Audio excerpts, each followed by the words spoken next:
Bom dia. Welcome back. I hope you had a restful evening. I hope you enjoyed the fado yesterday.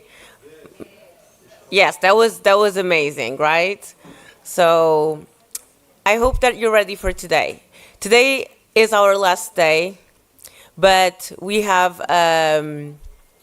still a busy agenda. So please remember to look at the app, sign up for your breakout sessions, and make sure that you enjoy each moment with your friends, colleagues, and network as much as possible.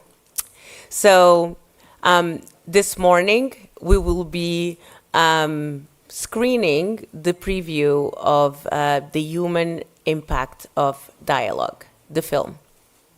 And after that, we will have a plenary discussion with Q&A moderated by Dr. Mariana Hinnep. And so please enjoy the film. And yeah, I think we're ready to start. Thank you.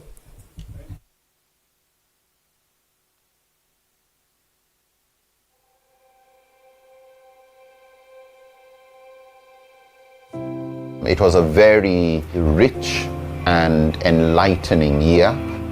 Meeting other fellows, hearing from their own perspectives, we became closer as friends.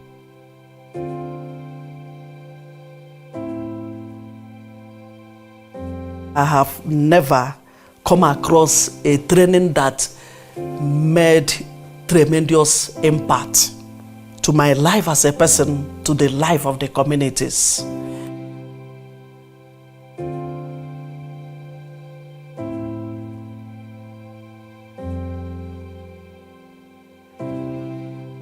The program gave me the tools and the confidence to engage in dialogue with people with so much different backgrounds, allowing me to build bridges with them.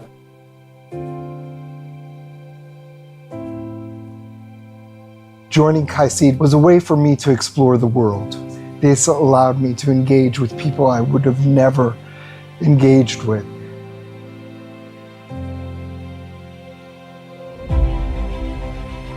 For me, it was a very powerful and very deep experience in a context where we were going through two major wars. You could see people from different faith groups, different countries, with the same goal: to make a better world.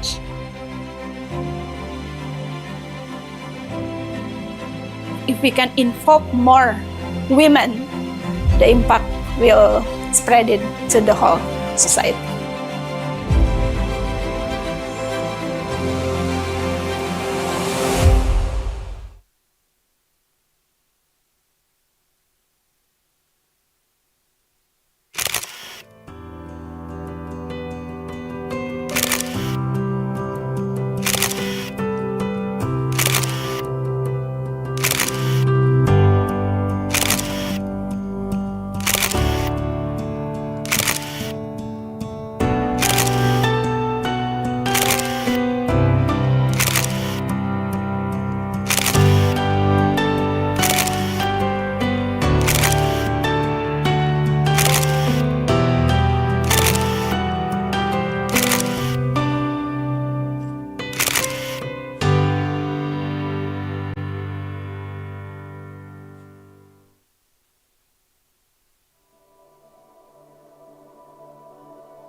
During the one-year training, we were very blessed with some of the kind of facilitators we had. Really good instructors that were able to help you push your boundaries. But also you gradually get to learn that some of your colleagues are just as competent as some of the instructors on certain issues.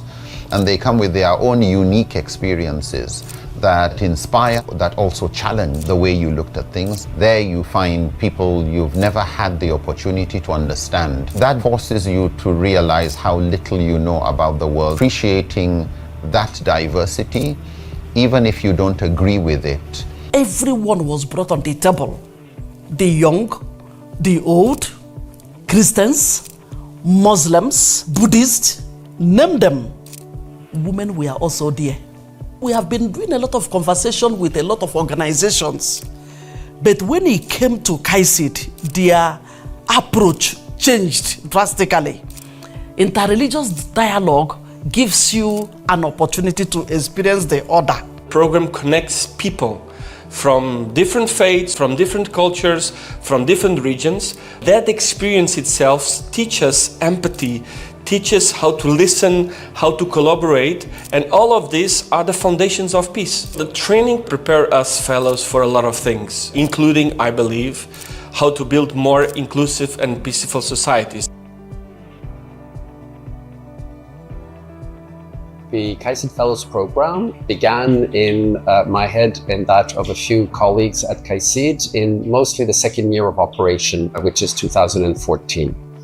We together developed a sense that it was very important to put in place an annual program that would bring together a mid-career professional development program for people of different religious communities from different regions of the world to learn to improve their skills in dialogue, intercultural and interreligious. We are a big global family, and it's been amazing to see it grow and to be included in this family. It's a space where we find similarities and we find differences, but we also share vulnerabilities, where we can learn from each other and grow together. We can challenge each other, but we come out at the end better people, better human beings, and with a stronger connection and bond that will allow us to work together in projects that will contribute towards social cohesion and bringing more resilient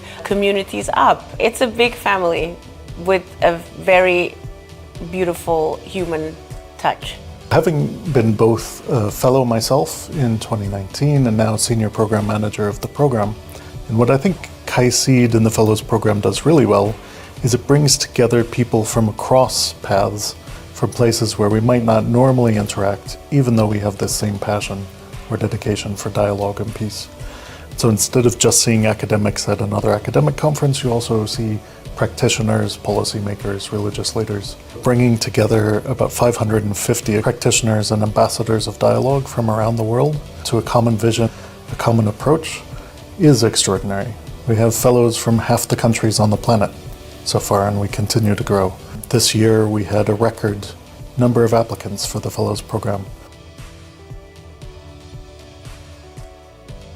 I was in peace building even before I joined the fellowship, but the exposure to KAICIID definitely improved the confidence I had. It improved the network I had to consult. It increased the amount of resources available. Some of the assignments that we were given are still things we use today in the organization I work with when it comes to training religious leaders in more effective interfaith engagement. When you go for a structured course with world-class facilitators and trainers, if they say you are good, then it gives you some confidence that you've reached a particular level. So I think it did help in validating some of what we were doing and giving us more confidence that we were doing things that were in line with best global practices. The KAICIID Fellows Program contributed tremendously to the work I do today. It gave me more skills, more knowledge to really come back and do more of what we were doing before. We have been able to train a lot of women on interreligious, intercultural, and interworldview dialogue. Women are now on the table. They are able to express themselves. They know what it means to dialogue with one another. We have been able to work with religious leaders. That has actually increased our visibility in the communities. This program helped me to see dialogue not only as a concept, but as a daily practice, something that I believe is absolutely essential for my work in migration and inclusion. I use the dialogue as a method to bring together the migrants, to bring together the communities, to bring together the institutions, making sure that every single one of them has a voice in shaping what I hope to be inclusive societies. KAICIID and the Fellows Program has had a tremendous impact on me. Personally, I've made lifelong friendships that I engage with almost weekly. Professionally, KAICIID and the Fellows Program has opened the world to me. It's created connections that I wouldn't have had. It's given me different contexts so that I understand where people are. Another thing that happened during the period was they will send you to a country where you visit a lot of religious sites to go and experience this religion, to understand one another and learn from the practices. My worldview changed. My perception about people from other religions changed. The initiative of visiting religious sites was born in the Fellows Program as part of the learning experience of the Fellows. We felt the need for the Fellows to visit diverse religious sites to learn about the religious communities from the representatives of the religious communities and through the religious communities themselves. Over the last years, we have organized more than 50 religious site visits in more than 20 countries.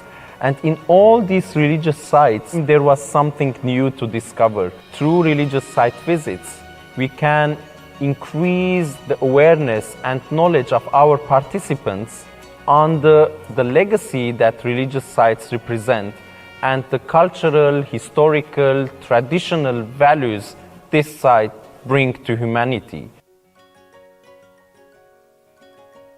And through engaging directly with representatives of religious communities, we can transform minds, souls, and hearts to leave sustainable and long-lasting impressions on the visitors. El diálogo interreligioso en KAICIID me ha ayudado para mi desarrollo personal y profesional, y también ha ayudado a mi comunidad en relación a la espiritualidad maya.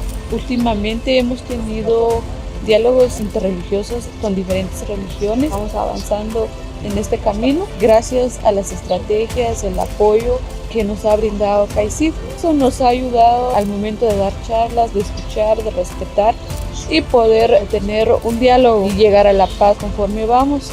For me, it was very powerful and very deep experience in a context where we were going through two major wars. You could see people from different faith groups, different countries, with the same goal, with the same hope, with the same dreams, make a better world.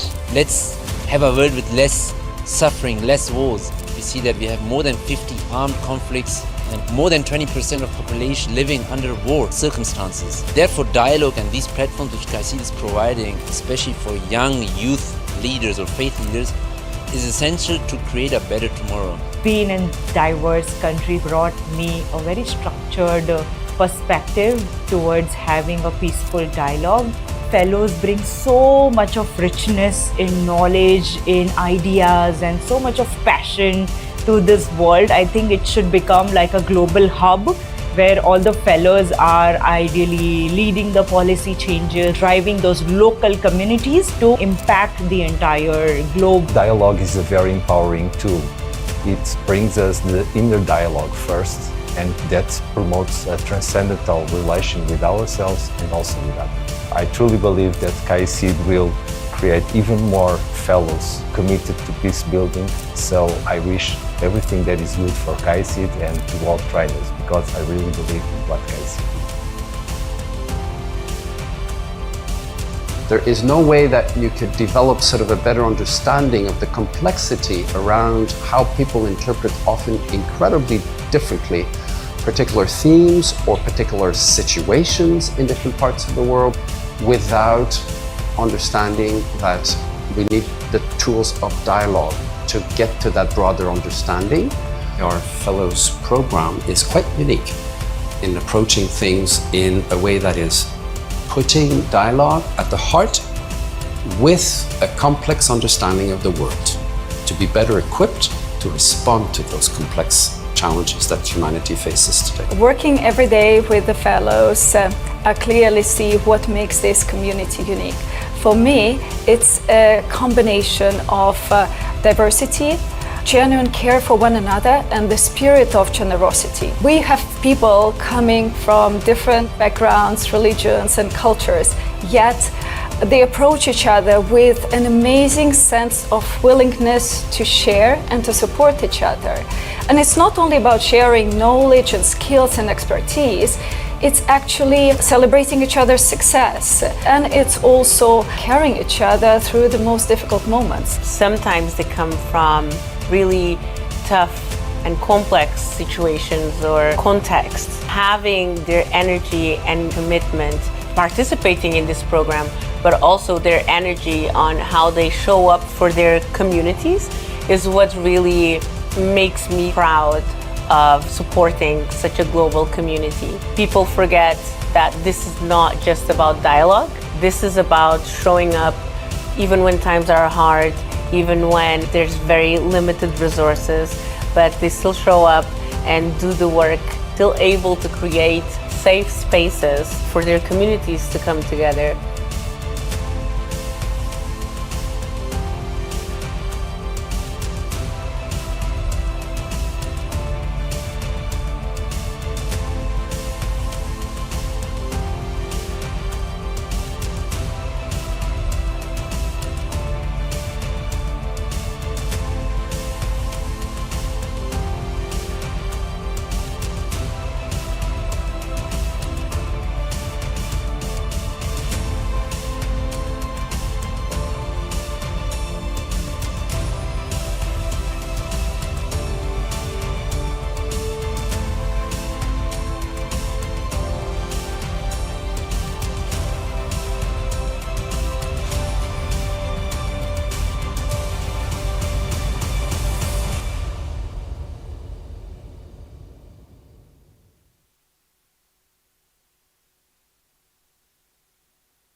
My project while I was with KAICIID towards the ending was to develop an interfaith training module that is used and has been used for training thousands of Muslim religious leaders and non-Muslim Christian leaders.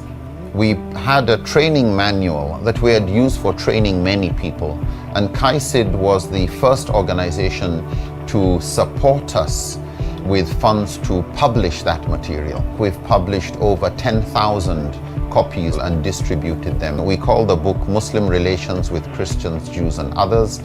It contains most of the bridge-burning arguments that people use to undermine interfaith relations. It's gone quite far and wide, and we've been really pleased with the feedback from the community. I have applied what I've been taught in KAICIID in several ways. Today I also teach other fellows.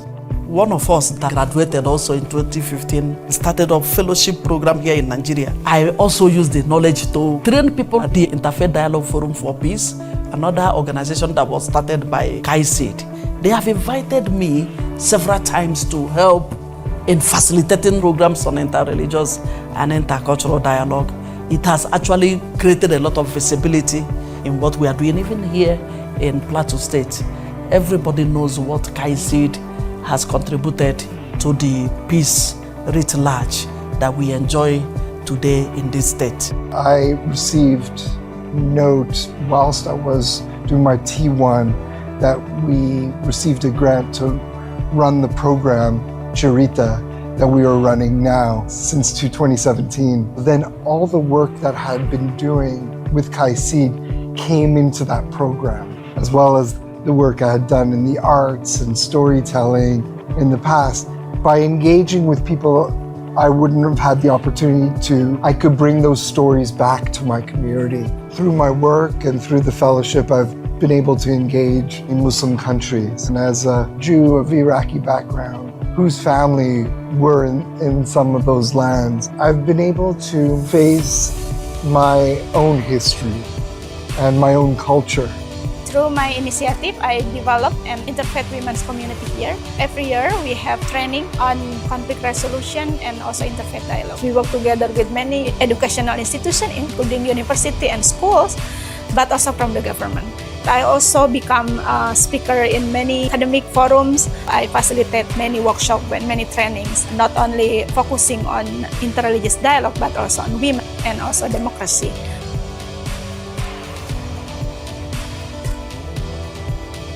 The transformation fellows themselves go through, makes them better human beings and more engaged eventually with their own religious and the communities around them, as well as, of course, much more effective in using dialogue in ways that make sense to them within their own professional context. If you put together all of those different activities and a number of people affected by this, we're talking about thousands of people. That in 10 years is substantial, but the most beautiful thing is when they get together regionally or in a city in a volunteer way. They do it from their heart because they know it's important, it's transformative for them and for their impact in their own context. I was lucky enough to be KAICIID Fellow in 2021, but also at the same time I'm part of KAICIID program and I work in Southeast Asia where I've also seen many of the Fellows' great initiatives that were done and implemented by the Fellows from all parts of the world. I think that's the biggest success. I don't think it's only about the capacity, skills that we gain as Fellows, but it's also the ways how we incorporate these different needs of different communities wherever we go. I think the biggest achievement is the alumni engagement. The fact that we don't just leave the fellows, that we continue to maintain contact with them. We now have a field of people who have cultural and contextual expertise that can benefit KAICIID now. One of the things I think we're really learning to do, which is going to be a major achievement, is shifting the flow of expertise now from the fellows alumni to KAICIID. We're looking to have fellows be our lead trainers in more instances, to be partnering with fellows institutions, and really to take the next step in terms of improving the way we train dialogue, making it more contextual, more relevant, and more accessible to an increasing number of stakeholders in countries throughout the world.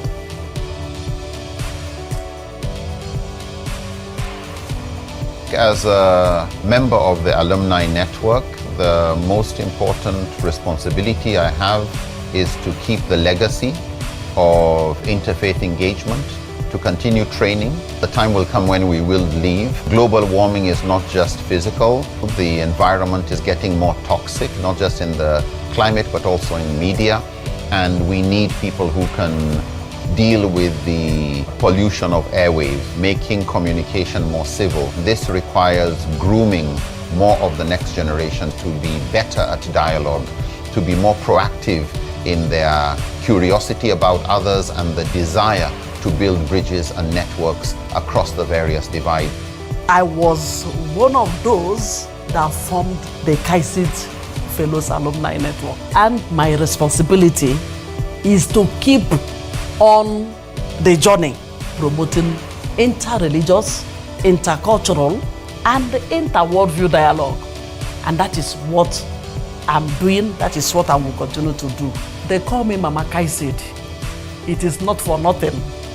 It is because of the way I carried the message of KAICIID. Everywhere I have traveled all over the world, I cannot go to any meeting without mentioning KAICIID because I know it was a responsibility. I know the role they have played. The most important responsibility to myself is really to keep the dialogue alive. By sharing what I have learned, by maybe mentoring others and applying these principles in my personal and my professional life.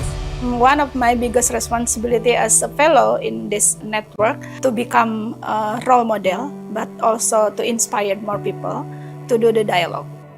As someone who travels between communities and worlds, I feel it's on me to be a bridge, to facilitate this very diverse community of leaders. The most consistent feedback that I get from the fellows is that the program gives them courage and confidence to lead their own dialogue in their respective communities. But also it gives them an amazing sense of belonging to a global family. They mentioned that one of the most life-changing aspects was realization that you're not alone, that there are hundreds of others walking the same path and supporting each other along this way. They also often express gratitude to KAICIID, not only for providing tools and trainings and opportunities, but creating a safe space where they can be vulnerable, where their voices matter, and where they can renew their hope. We receive feedback all the time from fellows that the training has really impacted not just how they see themselves, but also how they're viewed in their communities. This is a program that really does equip them to take a lead role in their societies in engaging in dialogue, facilitating dialogue, and training others to become a part of dialogue as well. We have over 500 fellows from over 90 countries, and with that capacity now, I think we're ready to take another more exciting step. At this 10-year anniversary, I think we're really going to be looking to sit down and think about how can we use the capacity that we've built within the fellows and this amazing team of people and experts from all over the world to train still others to take what we've done to a much higher scale than before. The most valuable asset of the fellowship is the kind of friends you make, because it's not just a fellowship of intellectuals getting to learn about theory, but learn about human beings. It becomes more difficult to move with your stereotypes when you have really good people who have broken those stereotypes. Reducing prejudice, reducing biases. I think it's a paradigm shifting, mindset improving fellowship. This training was able to make me to understand that all religions have really come to stay, and all religious practices have something to give. It actually broadened my horizon, and to know that other worlds are possible. The women we have trained, the women we have empowered, they are doing amazing work in their different communities. They are able to, in fact, mediate conflict where it arises. Very proud out of the 15 years that I have been in this peace work, that women voices are being heard in peace processes. This group allowed me very easily to put myself on different shoes and to change sometimes preconception ideas that I had. The way the program is built up, foster that openness. Dialogue starts with humility. It's very important to listen, it's very important to understand, and taking carefully when to reply. This is the main lesson that I've learned with the program. I enter in the room on the first day when we went to Jordan without knowing any single one of them, and I would bet that they will be close friends for the rest of my life. For us at KAICIID, it's really important that our work is anchored to the realities on the ground. The fellows are just a great opportunity for us to stay connected because they're everywhere. So it's a wonderful way of us to know what is happening locally, to learn from their experiences, to better understand the context. We also include them as facilitators or as mentors in different initiatives and projects that we have. So we're really grateful for all the fellows that are still engaged and still want to continue working with us and really are so generous with giving back on their expertise and the vast knowledge they have. Each fellow has their own kind of expertise and their own community of influence. And so for the next generation, what we're really looking for is for them to take that training and to embody it in their institutions, in their communities, in the ways that their predecessors have before, but also to explore new ways. How can we be more active in digital spaces? What is the role, for instance, of AI in helping us to educate others in interreligious, intercultural dialogue? For the next generation, I think there's going to be more specialization and more incorporating of different skills and different gifts in the training, but also in the initiative implementation in the field as well.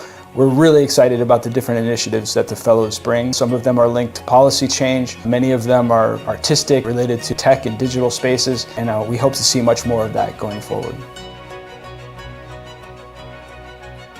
A challenge that the KAICIID fellows would face is a hotter environment and certain political issues. Over the last 2 years, we found more tension within, keeping the stronger ties in the presence of forces that would want to divide us. Even if we can't agree on everything, that's going to be a major challenge as we move into the future.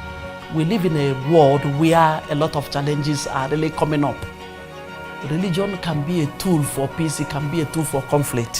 When you experience this, you'll be able to know how to use religion as a tool for peace. And so that will help increase peace building in our communities. And remember that except there is dialogue among all religions, there can never be peace. The most important challenge is to stay relevant in this fast-changing world and to reach even more communities that are still divided by misunderstandings and fear. Faith and religious leaders can have a very important role. They can build up bridges of solidarity, of empathy, and offering compassion, offering guidance, where honestly, sometimes politics often fail to do so. When we talk about many issues, many problems will involve religious leaders. If a religious leader have a good perspective on interreligious dialogue, they can use their authority to also influence their followers on the importance of gender equality in our lives. I also appreciate KAICIID attention to gender issues. If we can involve more women, the impact will spread it to the whole society. Everybody has a role to play in peace building, dialogue, and de-escalating tension and conflict prevention. We want to raise the voice of the marginalized and the minoritized community, including youth, women, and minority communities. The world is changing very fast. There is issues with climate change, artificial intelligence, migration, but also polarization. It's affecting people at their core, especially when it comes to people's identity, culture, and religion. I believe that in the next 10 years, the Fellows Program will continue to have a stronger, growing ripple effect where we will continue to build bridges, but also continue to build an ecosystem of dialogue. Safe spaces where people can come together to hold each other accountable, but also to learn from each other without losing the focus of humanity. What impresses me more is perhaps the sincere dedication of our fellows. They are doing everything they can to promote dialogue and peace, and we have to be extremely thankful to them for this.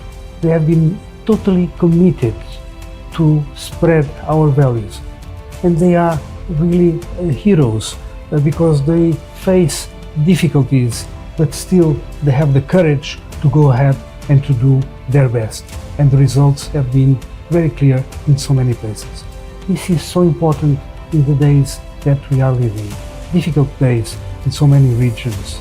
We should be proud of this great program.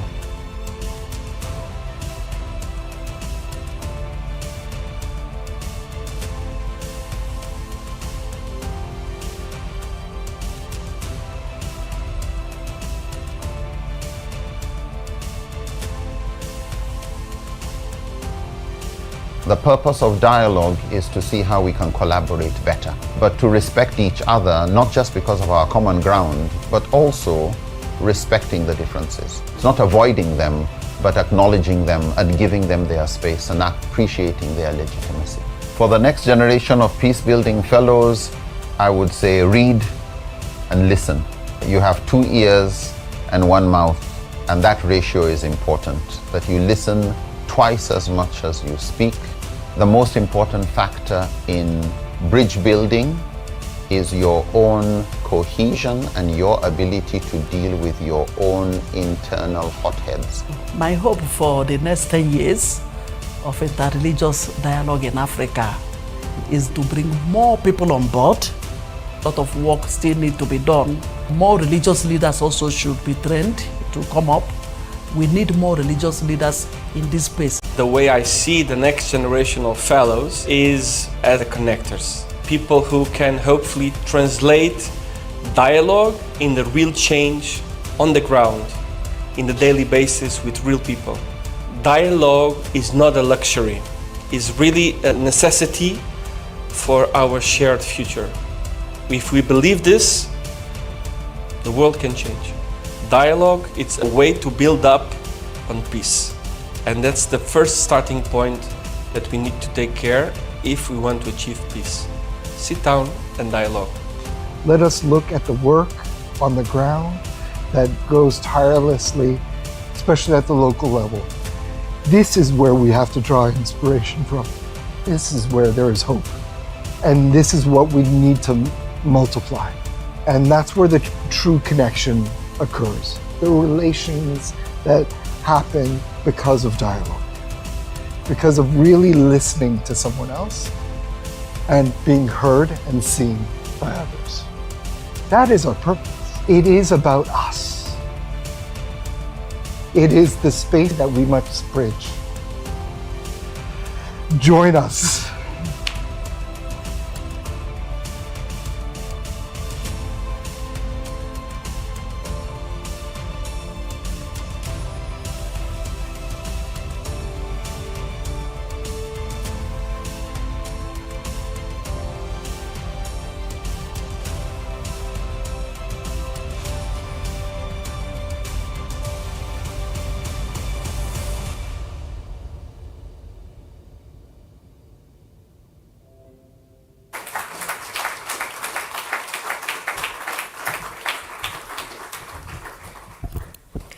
Thank you. Are we still awake? Is everyone here? Oh, okay. I didn't hear loud enough. Is everyone still here? Are we? Okay, sorry. I'm a bit hard of hearing, so thank you so much. I would like firstly to give a round of applause to the people that participated in this film, but also Rada Fikri from KAICIID Multimedia Unit and Yves Bresenho, who have worked tirelessly to make this film possible. So can we give them a round of applause? Thank you. They're not here with us today, but this was a film in the making, and it was a lot of fun, but a lot of work. And I wanted to give a quick snippet of why. Later on, you will listen to Meredith Brown, where you will hear about data and research as she did the external evaluation of the program over the last 10 years.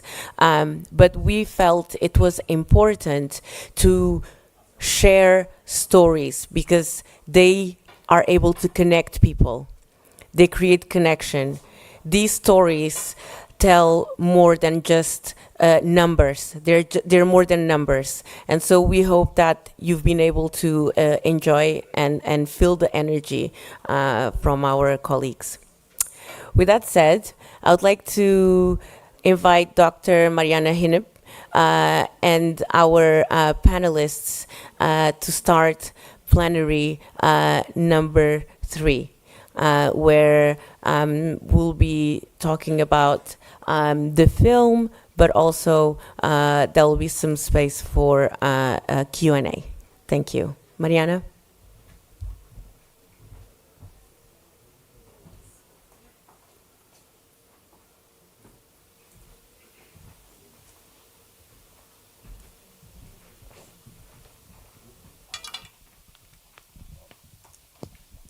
Thank you, Anna. What a movie. Another fantastic production by KAICIID. Thank you. Before we rush into discussion, I would like us to take this moment to let those emotions a little bit in. A lot has been said during the movie. We've seen a lot, and we felt a lot, I suppose. Welcome, dear friends, to this second day, to our morning session. Today is not just another day on a calendar. We meet on the International Day of Human Rights, a day that calls each of us back to the essence of why we are doing this work. To honor every person's dignity, to insist on equity and equality, to hold justice as something not abstract, but lived, defended, and shared. And it's in that spirit that we turn to interreligious dialogue, not simply as a structure, an agenda, and a technique, but something far more intimate. as a human encounter that shapes us, stretches us, unsettles us, and opens us. Dialogue is not just a tool we pick up. It's a posture of our hearts, a way of meeting each other with depth, with sincerity, with the understanding that our shared humanity is always larger than our differences.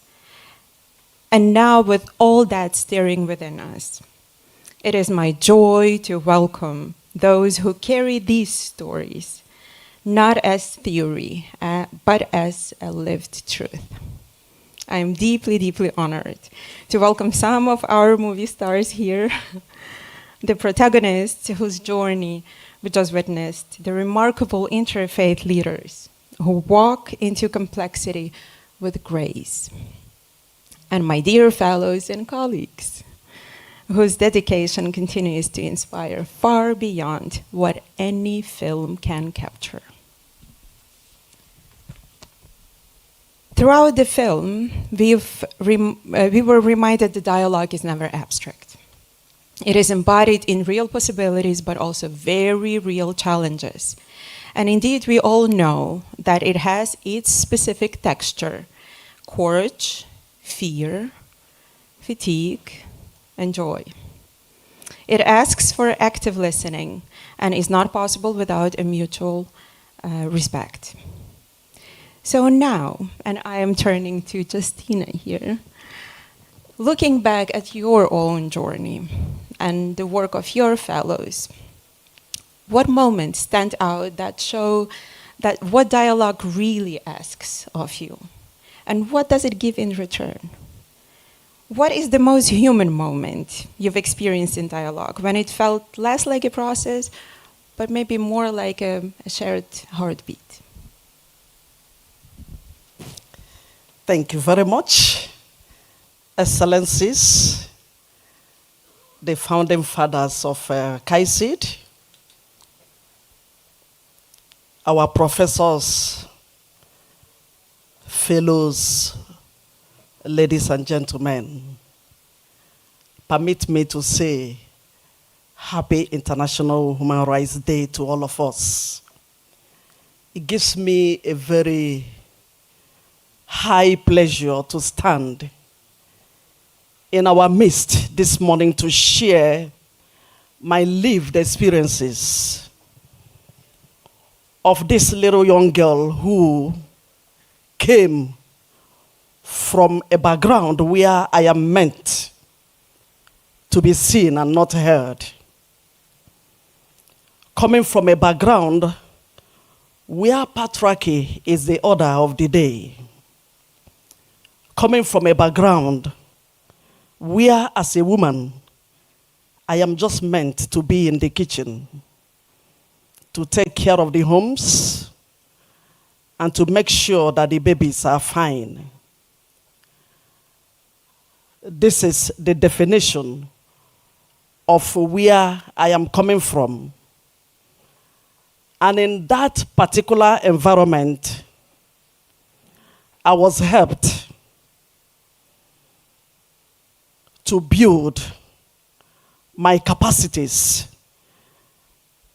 to ensure that beyond being only seen and not heard, beyond the fact that I constitute over 50% of the world population as a woman, I needed a space and I needed to dialogue. I needed a situation where I will be allowed to really express myself, to show that I have something also to drop on the table. And that is the beginning of this story. And that space requires courage, because she asked me, what does dialogue demands of me? And I want to share from my experience. This morning I decided to go through the whole Africa. If you look at my neck, there is a necklace from Kenya. And this necklace symbolizes bravery and courage. If you look at my body, the cloth is from Cameroon. If you look at what is happening in Cameroon and other parts of Africa today, it has become a war-torn zone. If you come back to my environment, Nigeria, where I'm coming from, there's a lot of uncertainties, a lot of fear. Fear is in the hearts of every Nigerian. A Nigerian woman wakes up every morning to think about where her husband will end the day, whether the husband will come back alive or not, whether the children will come back alive or not. A Nigerian woman wakes up every day to think about the food on the table. Mind you, food is still an issue in Africa. A Nigerian woman wakes up every day and thinks about how survival will be for every one of us. And here comes that woman on the table, dialoguing, bringing different kinds of people together. It demands a lot of courage. And I am here to share that courage. It demands humility. I am here to share the experience of humility. It demands shared humanity. It demands compassion, empathy, ability to listen. You must have a very large ear, a big heart, and a smaller mouth to be able to get into dialogue. That's part of the demand. Your mouth must be small.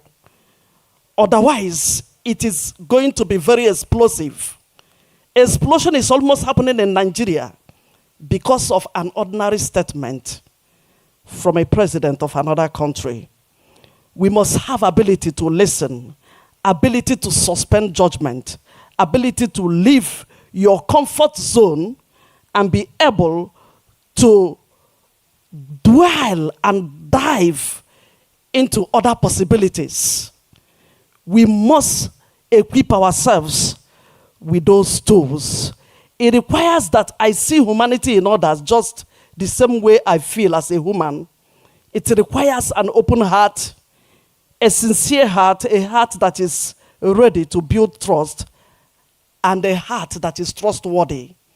It takes a heart that is trusted to be able to do dialogue in the community where I'm coming from, in Nigeria, where religion is of utmost importance, where when you talk about religious leaders in Nigeria, you are talking about the male gender. Of course, we all know this discussion. And for us to be able to navigate our ways, all the fellows from Nigeria seated here, I sit here to represent them. And we know the kind of work we are doing in Nigeria to be able to navigate our ways and make our voices heard. And so genuine dialogue engages our full humanity. It is not just an intellectual exercise or an emotional outburst. It is a holistic process that coordinates our thoughts, feelings, and action. It is a transformative journey that leads to sustainable healing, justice, reconciliation, and peace. That journey that will make us to build a better community. She asked another question, and I want to conclude with that. Where do you feel as if you have been listened to?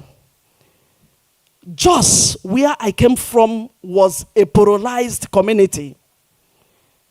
The war in 2001 brought a very serious polarization, displacement.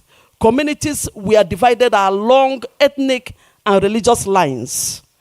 And women decided to make a move. And I led that movement. That is the Women Peace Builders Network in Nigeria. We gathered ourselves, all the women peace builders, and said we will no longer sit to allow this happen. Our children are growing in this mess. We need to do something. And we started the journey. It was a journey of courage because it was not easy to approach religious leaders in that angle. But God helped us, we went. There was a lot of resistance, but we did not stop. You remember yesterday I said, if you feel you are feeling that tension, that dialogue is failing, do not lose heart. Continue, so long as you are in the right course, one day you will be listened to. It was a several attempt, Christians and Muslims, it was a joint movement. And one day they were able to listen to us. And they released their women, and we had that meeting. And we sat on a round table, and it was a magic. After the sitting, we allowed everybody to share their experiences of the war.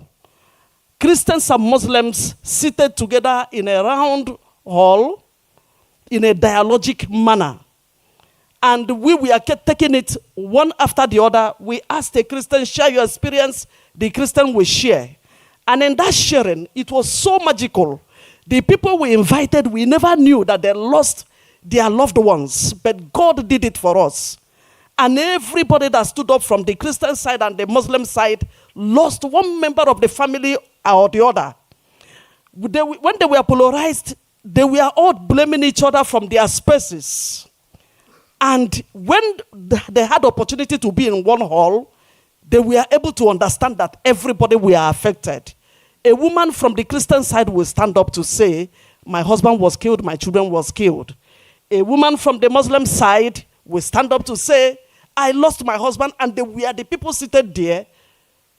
Brothers and sisters, after that particular conversation, that dialogue, there was people were crying. The participants themselves took up a courageous statement. Christians and Muslims stood up in that hall and decided that the narrative must change because they thought that it was a one-sided affair. Christians were destroyed or Muslims were destroyed. At a point, they knew that no, there has never been any war that was one-sided. Everybody were affected. And that was the journey we had. That was the journey of the healing we had. And up to today, these women are still working assiduously, Christians and Muslims, to make sure that they build their communities heading towards reconciliation and peace. Thank you very much.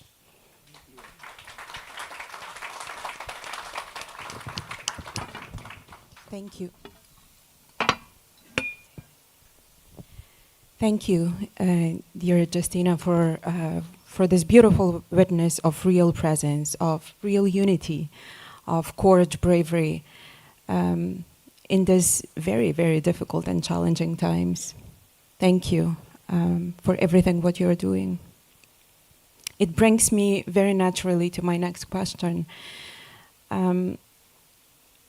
Behind every project, behind every method and carefully curated agenda, there is a human face, a fragile human body who is doing that dialogue. And very often, it balances between vulnerability and resilience. So I am turning now to you, Dr. Vivin. How do you balance these two? How do you take that energy for something that that is resistant sometimes in those moments that are difficult? Yeah, thank you very much. Assalamualaikum warahmatullahi wabarakatuh. In this very special occasion, I would like to say thank you very much. Syukran kathiran for all excellencies, the founders of KAICIID, and also my mentor, my guru in Indonesian, and also my other fellows from around the world. I really inspired by all of you. Thank you very much. And also I would like to thank special, even though he's not here, Professor Len Swidler. Maybe some of you know him very well. He's the professor at Temple University, the founder of Dialogue Institute, who actually sent an email to my husband. He's at that time was PhD student at Temple in religious studies. Sent an email, the opportunity to apply for the KAICIID fellowship back in 2015, but my husband asked me to apply. Not him, because he said you are the one who should apply because you work a lot in interfaith dialogue. So thanks to Len Sweden and also to my husband. He's not here. Okay. Yeah, thank you for the question, Mariana. So actually, yes, sometimes we face the problems, the distrust and everything. But when I face this, resist transformation, so I do strength from two core sources: my personal values and the teachings of my religion. So first, I hold strongly the principle of consistency, or in Arabic, in Islamic teaching is istiqomah. Yeah, that is why my family we built the Islamic institution called Al Istiqomah. Yeah, by consistency, it reassures me that even the smallest effort we made will contribute to the larger moral purpose. That's what I'm doing from maybe since 1996 when I was a student. I did a lot of small things, but I hope will give a big impact in the future. So this istiqomah or consistency reminds me that meaningful change is often gradual, yet steady commitment will eventually move things forward. And the second, actually, I return to my religious teachings, particularly the verse in the Al-Quran say that khairun nas anfa'uhum linnas. That's the best of people are those who bring the most benefit to others. So thanks to KAICIID, through this fellowship for the 10 years, I had a lot of chance to empower more people, especially women and educator, especially the teacher in what they call early childhood education. I think this is very, very important in our society, how to nurture the values of tolerance, differences, and dialogue, since the childhood. So this first reinforced my belief that giving up is actually never an option. Yeah, when we work for human dignity and also the common good, passion, justice, compassion, and respect for every person are center of my faith. So, and the striving for what is right is not only a moral duty, but this is part of a worship, or we call ibadah. So what we do in our life is actually part of ibadah or worship. I also guided by the verse from Surah Ar-Ra'd, verses 11. La yughayyiru ma biqaumin hatta yughayyiru ma bi anfusihim. So indeed, Allah will not change the condition of a people until they change what is in themselves. So this strengthens my conviction that persistence grounded in our faith and collective efforts. So they will eventually open the path to change. So thank you.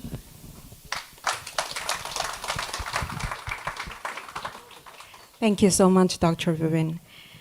Even the smallest effort might have a great effect in the future. I took down from your speech.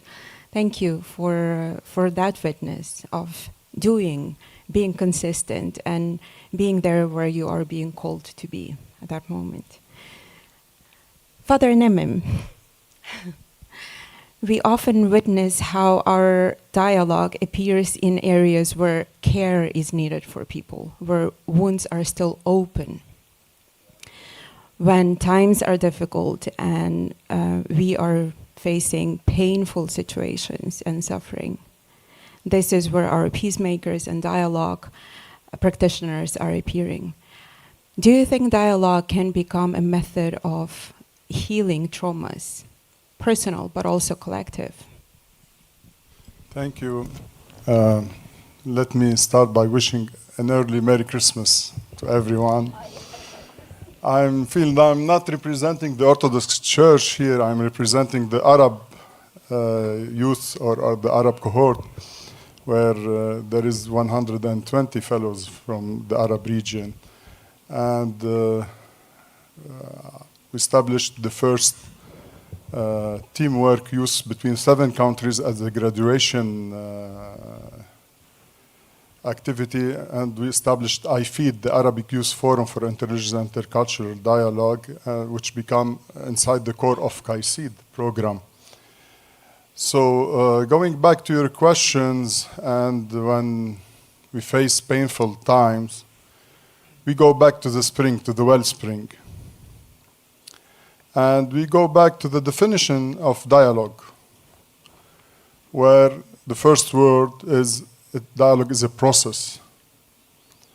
We used to go fast over this word, but now with the things going in the area, especially in the Middle East, the process, it's so long. Hopefully not will take 2,000 years to reach peace, but it is a process and a painful one also. Welcome to the real world. Painful is a good treasure for us to dig in and to invent good strategies or direct training sessions. We are in an NGO, we are not a direct or public where there is bureaucratic. So we can respond fast. And another initiative we held in the Arabic world that after Beirut port blast was using dialogue as trauma, as instrument for trauma healing. And I still remember in Kevork saying this was the first time that he ever saw this kind of topics, using dialogue as an instrument for trauma healing after Beirut blast. You can find the small videos on my YouTube channel. I welcome you to join it's the name Naami Saliba. My YouTube channel, you will find the small videos for all those initiatives. So let's start by the conflict map of Abu Nimr inside our toolkit. There is time for us as peace builders to act, and there is time we cannot act. I came here was feeling a little down. Today I'm feeling more happy. I'm not alone. Yesterday we shared the failures, dialogue of failures. And this is a success story also, sharing these types of dialogue. Yes, there is lots of things to do, but being together gives me strength personally. And the will, I renewed my will, like His Excellency Mr. Faisal said, we have to renew our will to be a part of this peaceful world, to act toward this peaceful world. So let's do a process. Let's know which time we can act before the conflict, and after the peace agreement established, we can work a lot on people, on traumas, healings. Yes, there is times for us to act. So let's not feel down or anxious because we cannot do anything now. It's okay. There is time where we have to start acting. We need sometimes to wait, but we are waiting for not long, hopefully. So thank you for your questions, and I would like to see those Arabic initiatives inside the films maybe later. Thank you for the films. I didn't say that before. Thank you for everything. Thank you.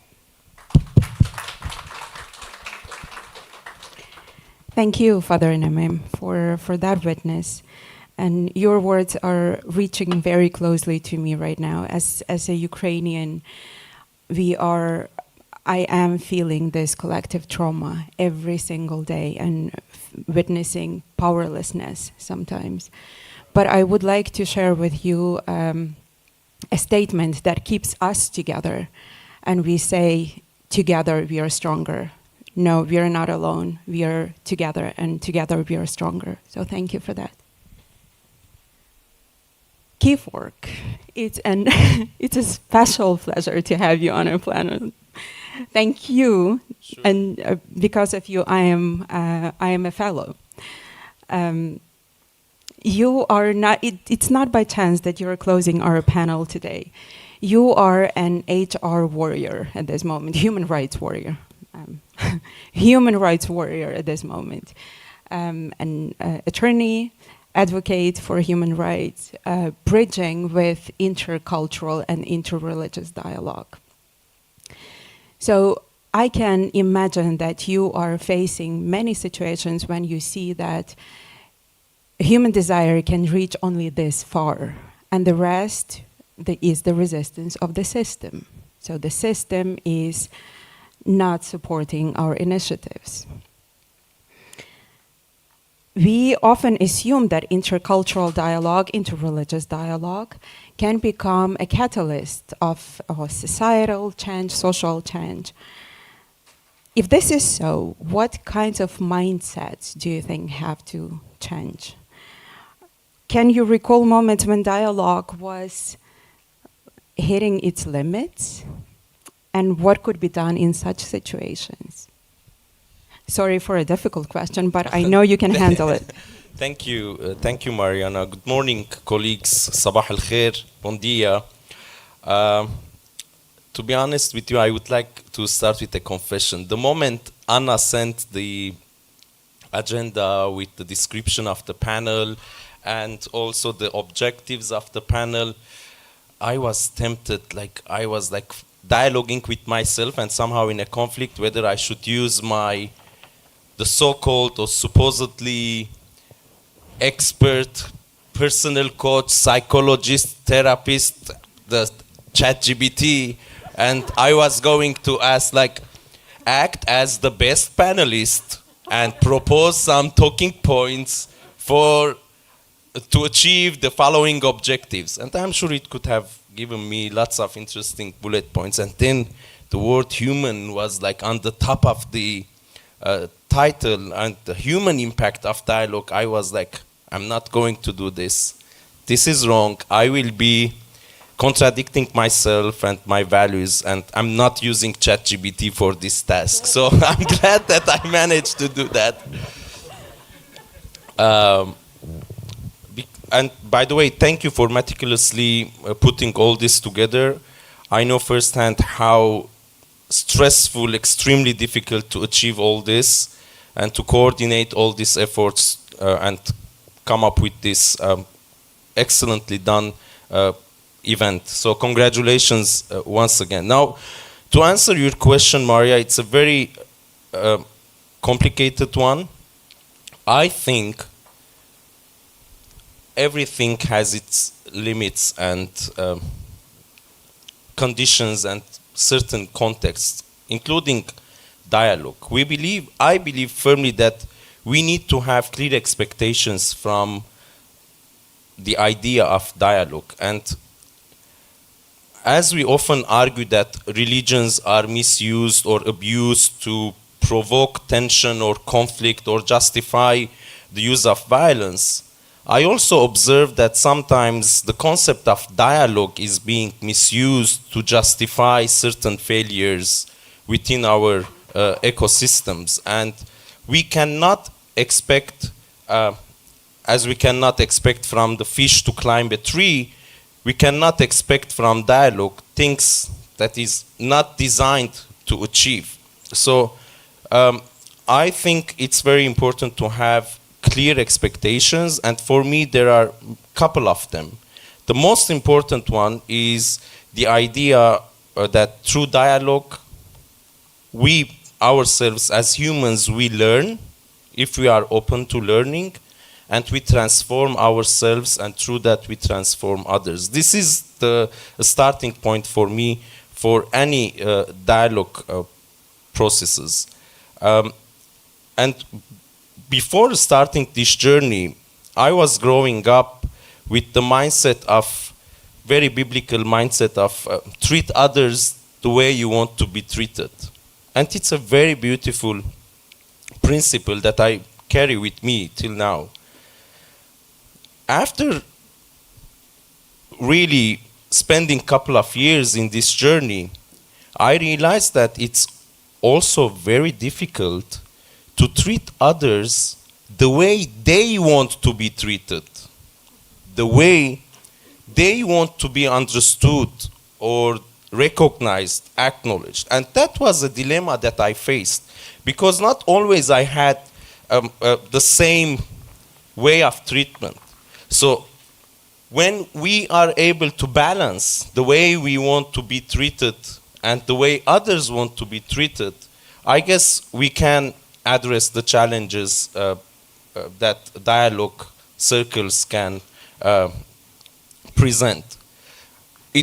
And we also need to acknowledge that dialogue can hit some certain blocks, but the most important thing, which I always said throughout the trainings, is not to give up, because I firmly believe in the human element of this dialogical circles, because every time we do dialogue, we generate something that was not there before.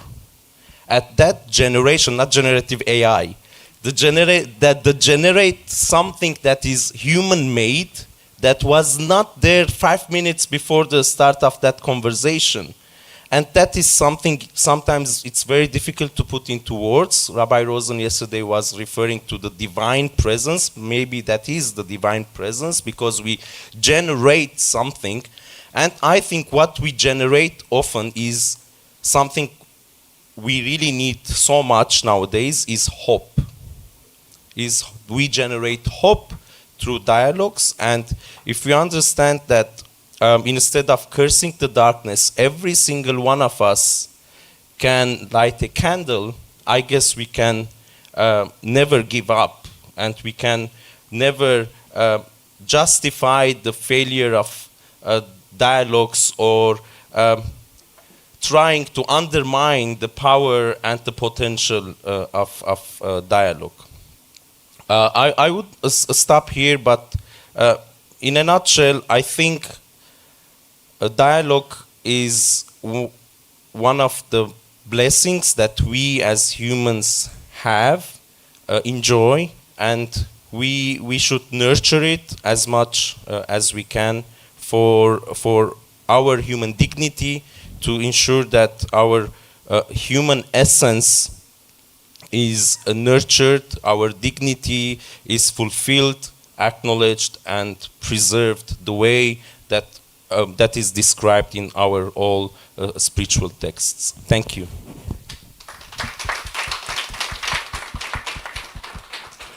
Thank you, dear Kipwork, for not using AI and choosing for human-created content much better, I would say. And thank you for pointing out that any dialogue starts also from within, right? We dialogue with ourselves before we start dialoguing with the others, getting out of ourselves and keeping those clear, feasible expectations while creating space for hope to arise. Beautiful, inspirational messages. Thank you so much, dear panelists. I'm looking for Anna. I think we are right in time. Can we allow some time for Q&A? Excellent. So I would open this floor now to you, dear listeners, to become participants. And comments and questions are welcome. We'll take 2 or 3 at a time and give floor to our panelists. So I see one here and one there. Is there anyone with a mic? Yeah. It's hard to look at you.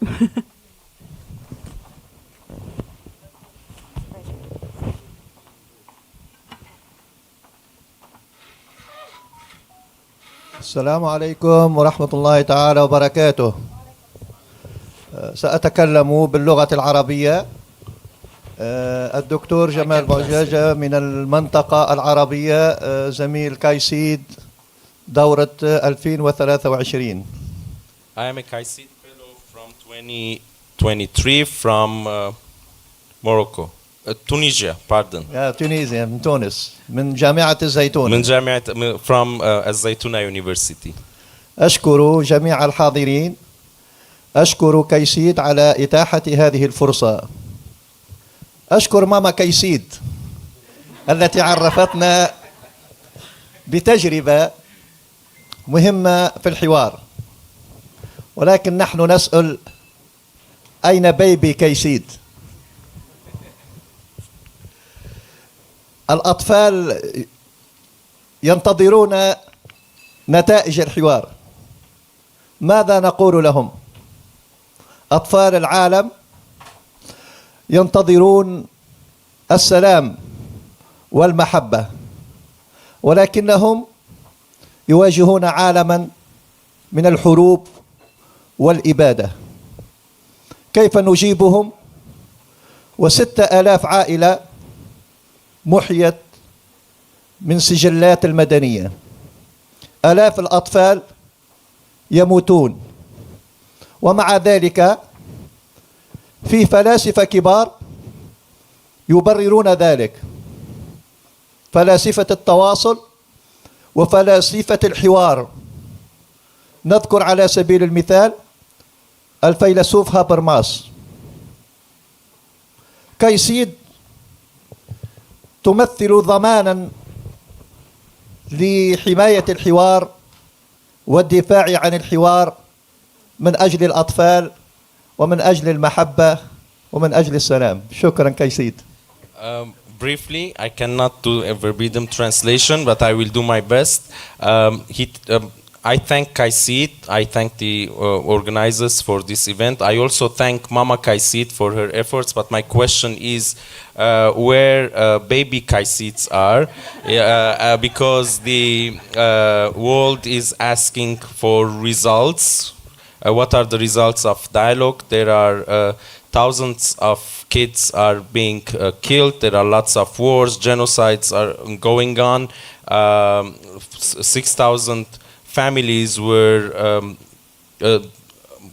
taken out from the civil records. What are we doing to protect the kids in the world? KAICIID as a guarantor for dialogue that aims to achieve peace and contribute to reconciliation, so on and so forth. How do you think supporting this process in a nutshell, like briefly? So we'll take another question. Yeah, two more.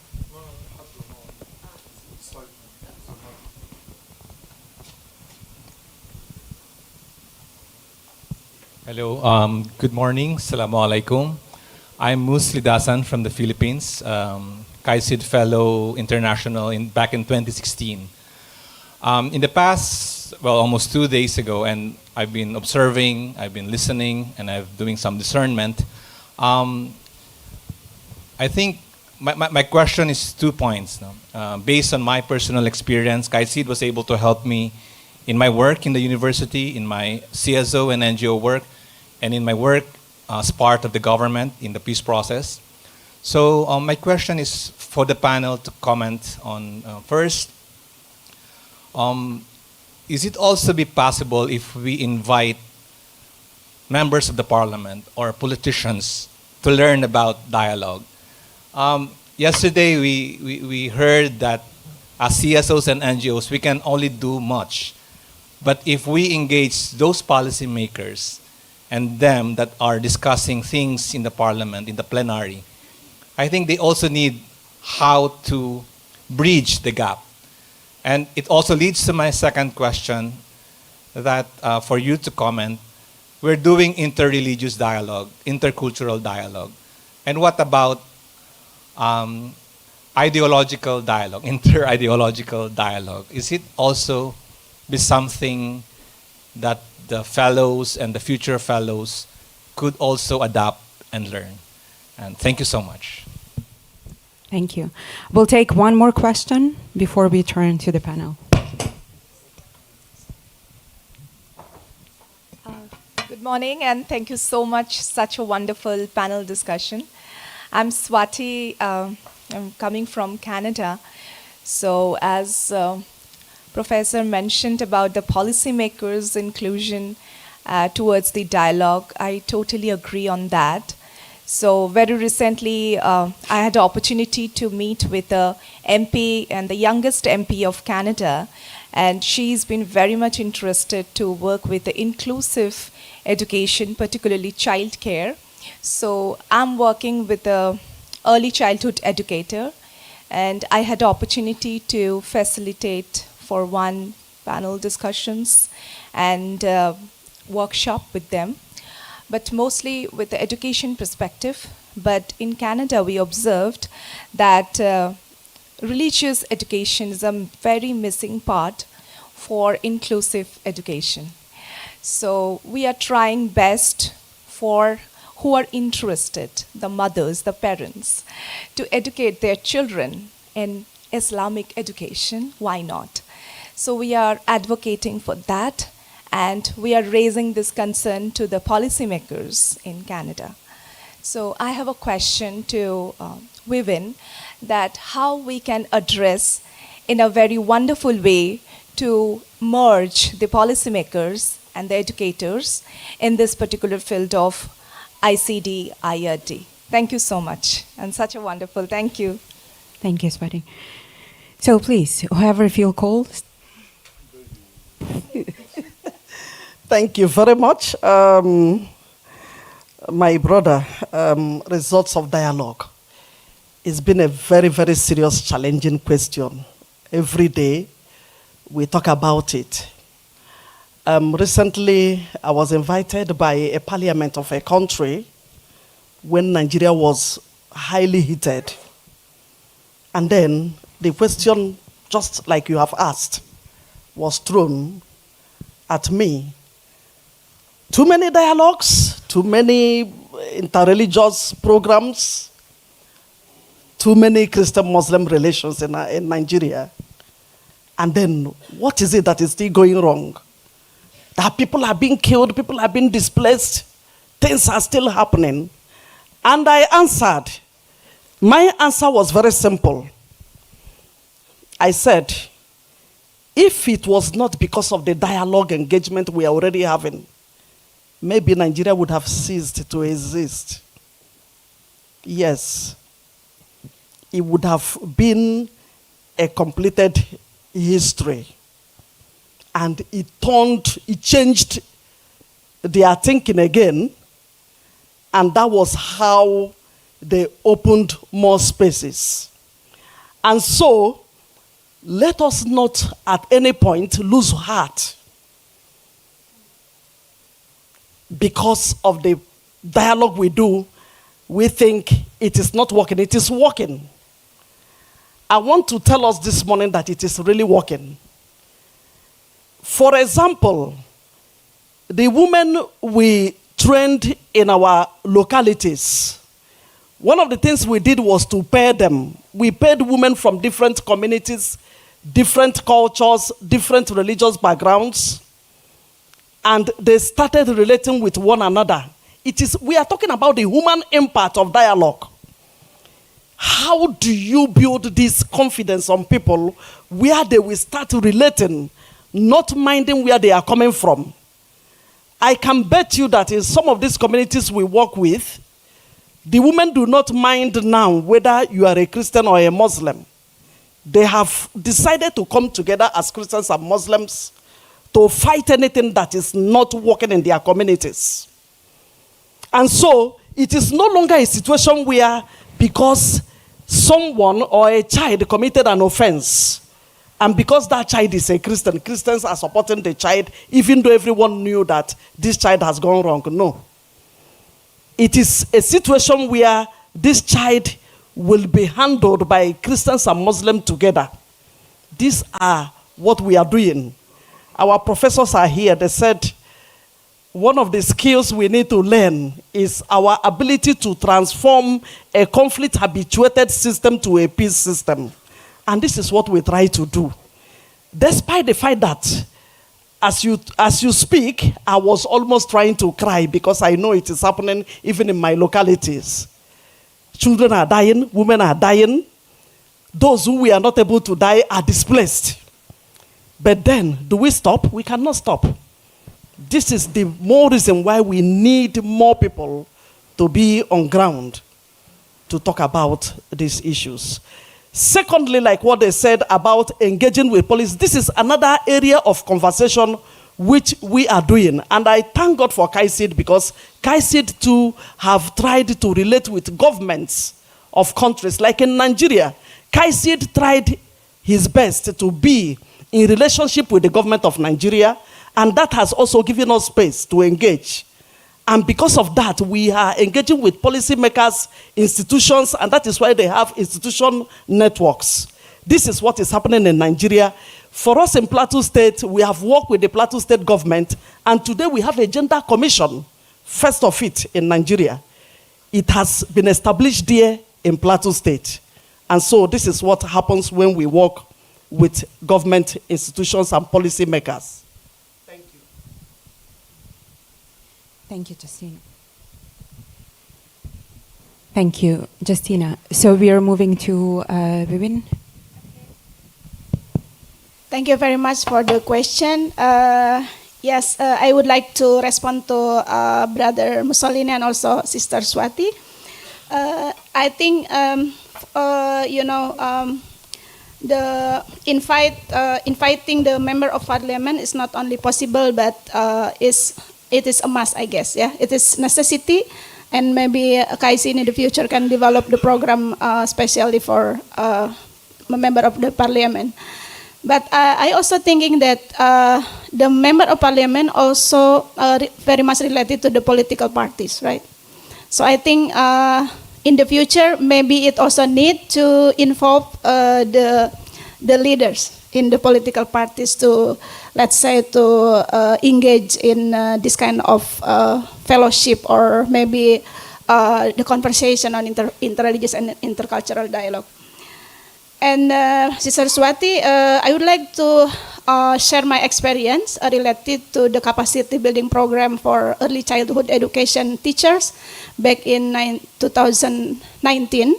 So we trained 60 early childhood education teachers, unfortunately all women, because actually we open call, but all the participants are female. Yeah, we hope that there will be male, but it didn't happen. So one of the output of this project, it is 1 year project. We did 3 trainings for them, including how to develop the curriculum that is fit with the 9 values that we created. 9 values, I forgot all the values, but some of them are compassion, tolerance, and then empathy, and also respect to the diversity. So I think 20 of them, they wrote the book, and they are the writer of the book that we published. The book, it's about how to teach the kids in early childhood education about the 9 values of that I mentioned earlier. So this book, actually, we launched the book in 2020, before the pandemic. And then it noticed by the Indonesia Ministry of National Development Planning. So then they contacted us, and they invited us to share our initiative. And also they had pameran apa? Exhibition, national exhibition in Jakarta, and our book is part of this exhibition. And it hoped that this kind of small work, small initiative can also influence our government how actually to deal with inclusive education since the early childhood education. Thank you, Vivin. I think we need to move on. Father Neme and Kifork, if you could keep it brief. I would just like to mention that I'm been part of an initiative leading by Adyan Foundation, Naila Tabbara, where 37 politicians from the parliament are working together, but on what? On education and health issues. It's a lot, and we can start with it, and hopefully we can move on. Thank you. Mus, I will address your question, if I may. Who among us were in the visit to the European Parliament in Brussels a couple of years ago with the European Court. Ruth was with us and Heidi. Excellent. You might remember, colleagues, the moment we met with the responsible EU officer on Article 17 of the European Convention, and his body language and his quote-unquote statement was this, while he was meeting with religious leaders and fellows and educators. We don't do interreligious dialogue. And he kept saying, we don't do interreligious dialogue at the European Union. It was quite unexpected, but then we understood what the officer meant back then.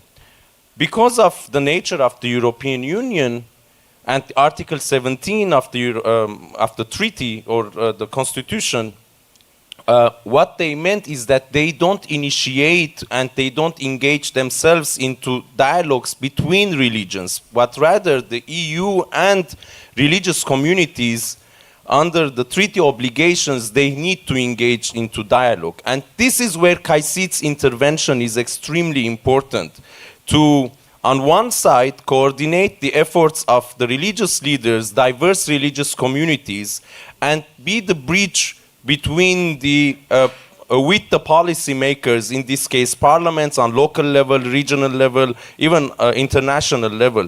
However, all these policymakers, whether on parliamentary level or international, regional or executive levels, they need to have cohesive interreligious representation that they can deal with. There are certain instances where these policymakers, they have to interact on one-on-one basis with certain religious or cultural communities because of certain developments or contexts. But overall, in general, they prefer to be in contact with a well-established platforms or networks of diverse representatives, multi-religious and multicultural communities, so their work can be easier. And here is what KAICIID's, I believe KAICIID's one of the main mission is this. And there is also misconception about secularism and separation of state and religion.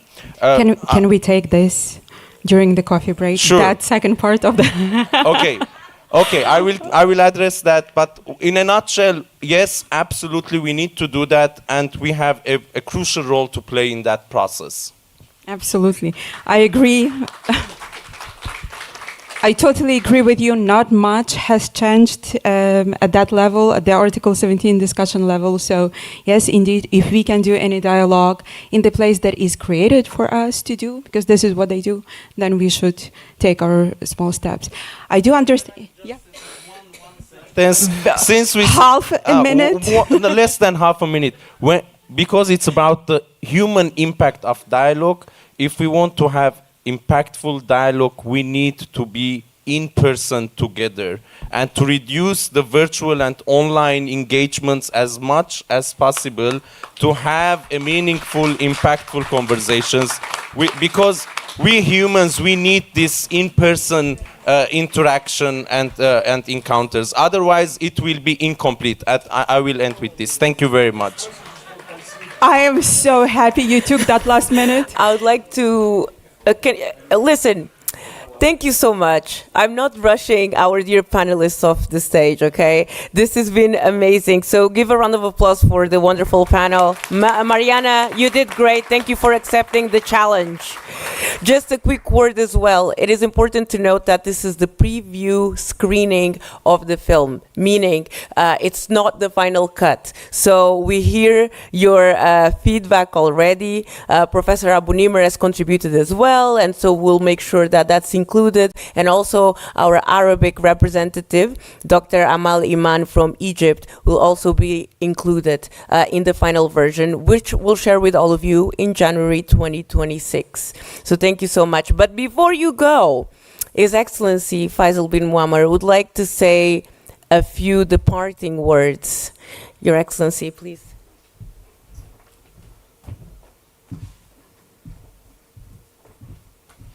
Assalamu alaikum. Dr. Antonio, thank you very much for the invitation. I really appreciate it. I was away from KAICIID, what do you call it, everything related to KAICIID. Since I left KAICIID, I decided to switch from dialogue to maybe, I don't know, recycling with it, okay? And so what happened with me, I thought maybe we are going to go down, you know, just until I received this invitation, and I gladly accepted. And when I came here and I listened to all the fellows and the participants and seeing old and new friends, it's like what they say sometimes, born again. You know, it is really very touchy to listen to everybody and to exchange experience. But I can tell you something. I wish my friend Chief Rabbi David Rosen is around, and Dr. Samak is around, and all the guys and who are over maybe 60 now, I will not say they are around. I work with them, and you know, truthfully, when I started in working with KAICIID as a Secretary General, I felt I belonged to everybody, to every religion, to every culture. So I decided, you know, to switch my brain to be open to everybody. The journey wasn't really very smooth, to tell you the truth. I lived with many religious leaders, whether they are Muslims or Christian or Jewish, or we live sometimes with our teaching, and we become so nice, and we can say whatever, you know, rings our ears, and you know, to show that how peaceful we are. But when it comes to our border, we become different, you know, just we try to push and defend, you know, just. And then we become to the square number one, which I talked about it yesterday. So I have a suggestion to Dr. Antonio, and I will help. I will do whatever I can to help. I believe the fellows should do a research inside every religion to know exactly what does it mean dialogue inside every religion. We have to do our research, independent research, neutral research, to see if Muslims, Christian, Jewish, others really, how do they teach dialogue inside the religion, and what do they know about it? From that stage, I think we can cross the bridge to the others. Otherwise, we will be limited, and we go in a circulation. We have to, you know, we will talk to ourselves. And then sometimes we use the language which is really either just to create a PR, or just to maybe create an image which sometimes has to be really clarified in the best way. We live in a world, especially us in the Middle East, where we see Moses and Jesus and Muhammad every day. If we open our window, we see them alive. And we know what does it mean to live in a peaceful way with others from different religions. I don't want to say that, or exaggerate, that we lived in a peaceful life for almost 1400 years. And the crisis started in 1979 exactly. And they go to the year of 1979, and they have a lot of evidence to show that. The other things, when I came with my morale was really zero, and when I met the fellows and listened to them and I saw the excitement, I said, thank God, KAICIID is still alive. You know, it's really still alive. So thank you very much. What I want to ask from Dr. Antonio and all the great men and women in KAICIID, we want really to do an evaluation of this program. We should really bring an independent consultant.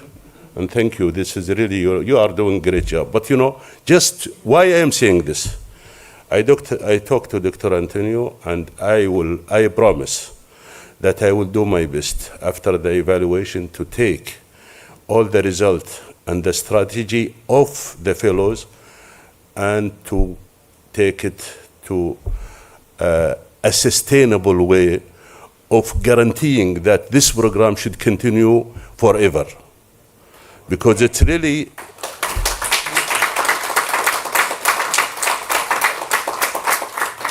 I know, I promise, and I know I can do something, and I will do something. I will start the process because I've been in many organizations all over the world, and not because I used to belong to KAICIID, but I know really what does it mean to see all this graduate from 2015 until now. And when they talk from their heart. I see them, I feel them. You know, they don't really fake it. They love what they do. They love what they received. They love to continue. And they are, I will say, no materialistic, what do you call it, tools to push them to come. But they are coming as volunteers. They know what to do, and they want to help to save our planet. So congratulations, and I can promise you that from where I am, and I know that KAICIID, when it was born in the Kingdom of Saudi Arabia, we are still committed. And I know from the Royal Court and from officials who are really classifying KAICIID as one of the top priorities for us, because it's proven that it's a very successful project, but sometimes it goes up and down, and this is happening in different institutions in the world. If you want me to tell you different stories about some institutions in Europe and other places, where sometimes, you know, different opinions. One of the great countries is the United States. You know, when Biden was there and now Trump. So what do you think? You know, so it is, you know, it is, sometimes it happens like this. And last but not least, you know, the last thing, I feel that interreligious dialogue will become more powerful in the next few years. And do you know why? Politicians, left and right, and then they say, okay, how about Abrahamic Accord? You know, you will see. So there is something coming, and you will see that interreligious dialogue will be very huge business.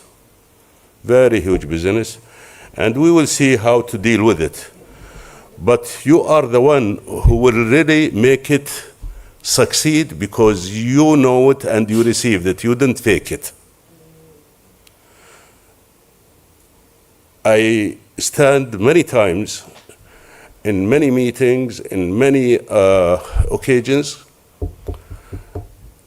The most dangerous things is the misuse of religion and also the misuse of politics. So we have to be careful. Thank you very much. See you soon. Ma'as-salama. Thank you so much, Your Excellency, and everyone. The next plenary session will be exactly that, the presentation of the preliminary findings of the external evaluations that was done this year on the Fellows Program. So please make sure that you come back in 20 minutes, okay, so we can listen to Meredith. Thank you so much.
just by himself.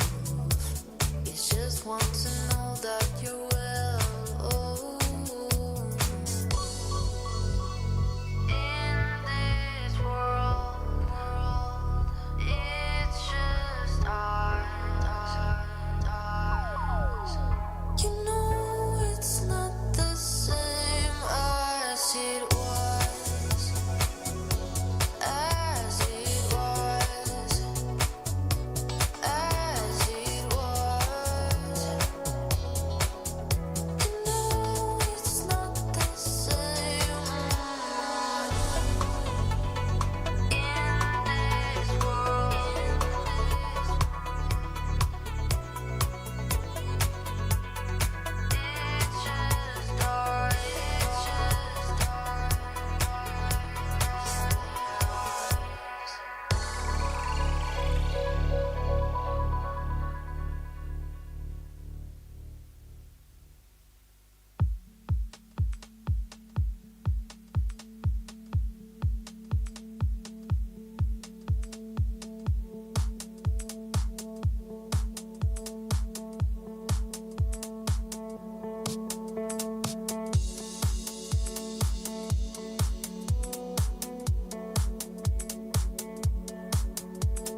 And so as we settle down, we're going to be starting plenary 4 with Miss Meredith Brown. Meredith, actually, let me... I don't think no one is actively listening, so, you know, what are the principles of dialogue for? Not principles of dialogue. I mean, actually, when I was delivering workshops in primary and secondary schools, I used to start with a community agreement or ground rules, and we called those ground rules radio. R stands for respect, A for active listening, D for dialogue, I for I statements, and O for oops, ouch. So if you talk about something that might offend others, you say oops, and if someone says something that hurts you, you say ouch, and then you can have a conversation. So I will kindly ask you that you tune in into radio as I present Miss Meredith Brown. Meredith is our external evaluator who has been doing research, right? And talking to a lot of you about the last years of the Fellows Program, the impacts, what was your experience, and how, what are the things that we can do to improve it in the future. She will be presenting preliminary findings. So this means that there's still some work to do. So this is not the final version again, the same with the film. But this is an opportunity for her to have a conversation with you and to receive more feedback. So I will kindly ask you that you tune in into radio, but also engage in conversation, ask questions, have the courage to do so. Meredith, I'll give you the floor. Thank you so much.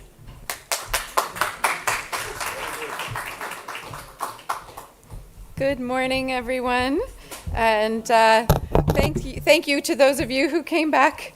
The last day before lunch is a tricky time and listening to the evaluator is a tricky time. But I want to begin by thanking the former Secretary General, His Excellency, for summoning me in his remarks beforehand. I do think that evaluation is such an important part of protecting a valuable program like this, and so I've been very honored to have been able to be part of it.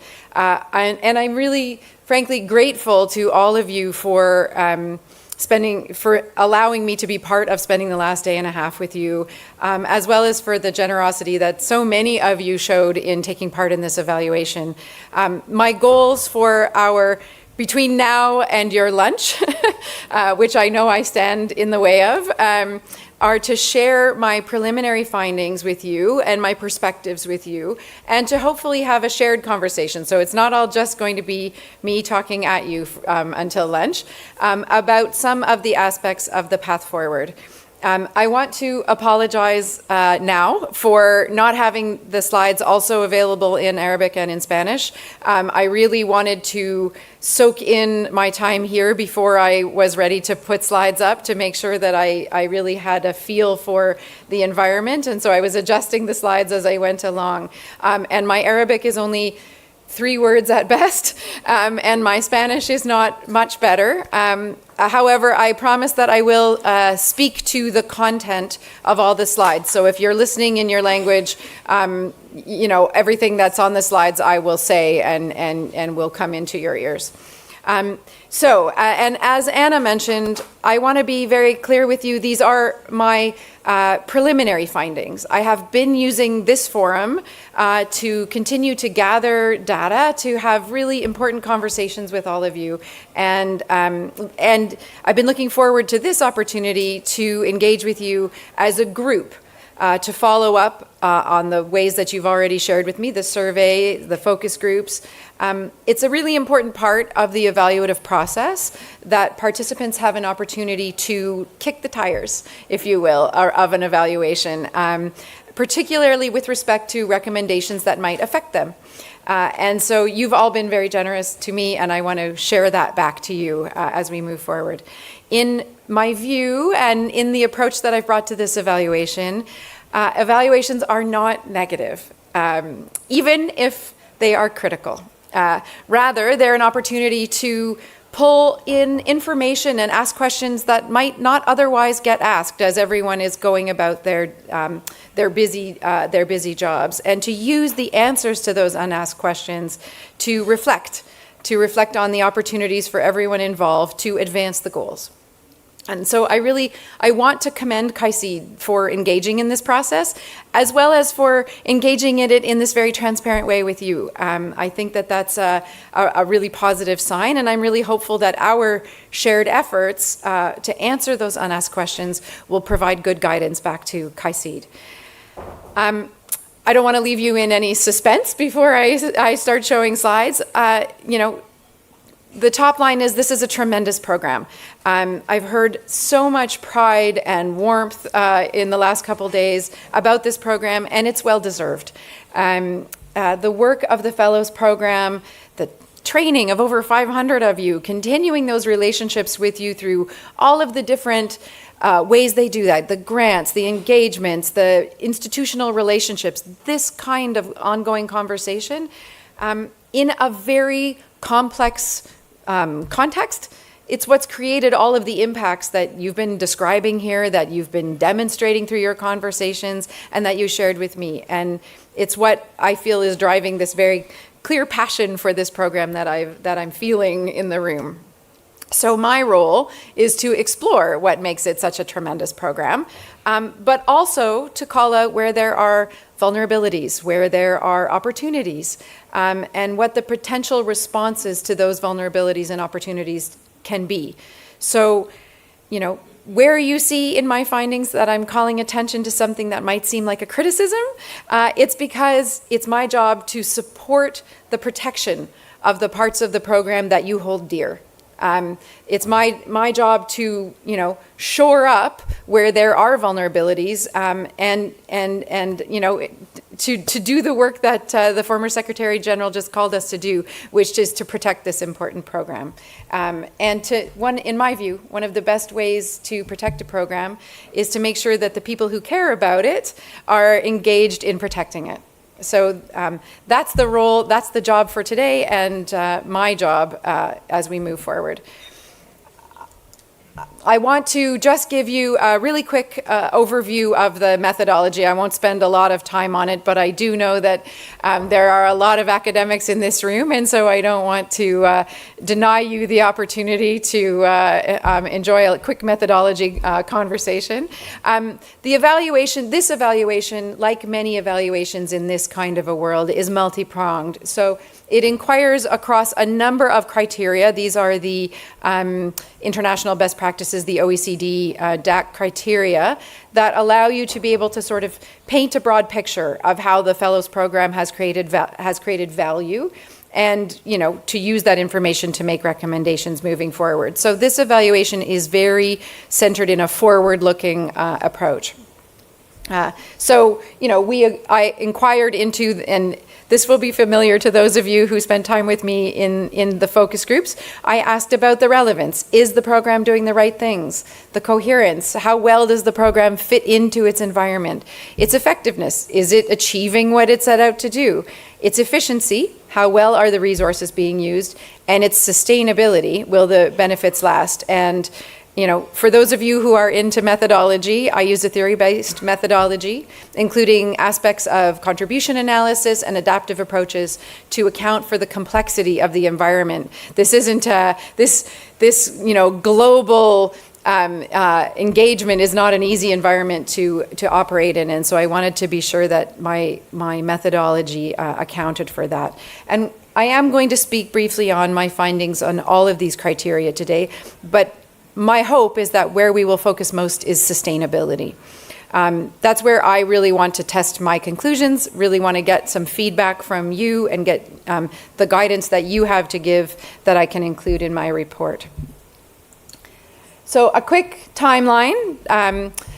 We started this evaluation in August, and in September I spent time in having preliminary interviews, conducting workshops with the Fellows team, and developing our methodology and our work plan.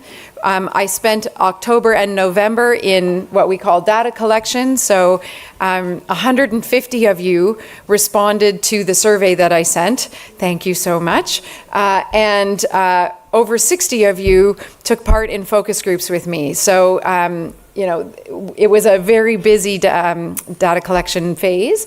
And in November and December, I spent the time in analysis and reporting, and that's where we find ourselves now. So we're in a phase that I would call validation, where I have formed preliminary findings, I have formed conclusions and recommendations, and I'm testing them now with you and making sure they work before I finalize my report. My goal is to finalize the report by the end of December, but I feel as if no one ever does anything at the end of December, and so that really means early January. Just to sort of reiterate what I said before, I said 150. I had 149 completed survey responses, which, from a methodological perspective, as well as frankly from a volume perspective, it was amazing. That for those of you who did fill out the survey, you'll know it was really long, and it asked for a lot of you. And so the net of that is I have about 100, I think I'm at 185 pages of responses from you about this program. So there is no shortage of content from which we can draw conclusions about the program. And to be honest with you, this level of participation in its own way is something that allows me to make a finding about the value of the program. The amount of engagement you had in an evaluation suggests to me that you care deeply about what happens to this program going forward.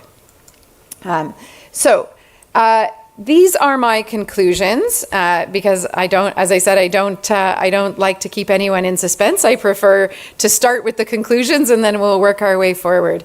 And you know, as I said, this is clearly a tremendous program. It is highly valued. It's valued for its learning, for the network, and for the long-term personal and professional value that it provides to those who participate, as well as for the what you called in your video, the ripple effect, if you will, the impact that those outcomes have across the globe. As I said, I literally have hundreds of pages of stories from you of the ways in which you've gained and you've applied this knowledge, and you continue to apply it in the learnings from this program across your communities and your regions.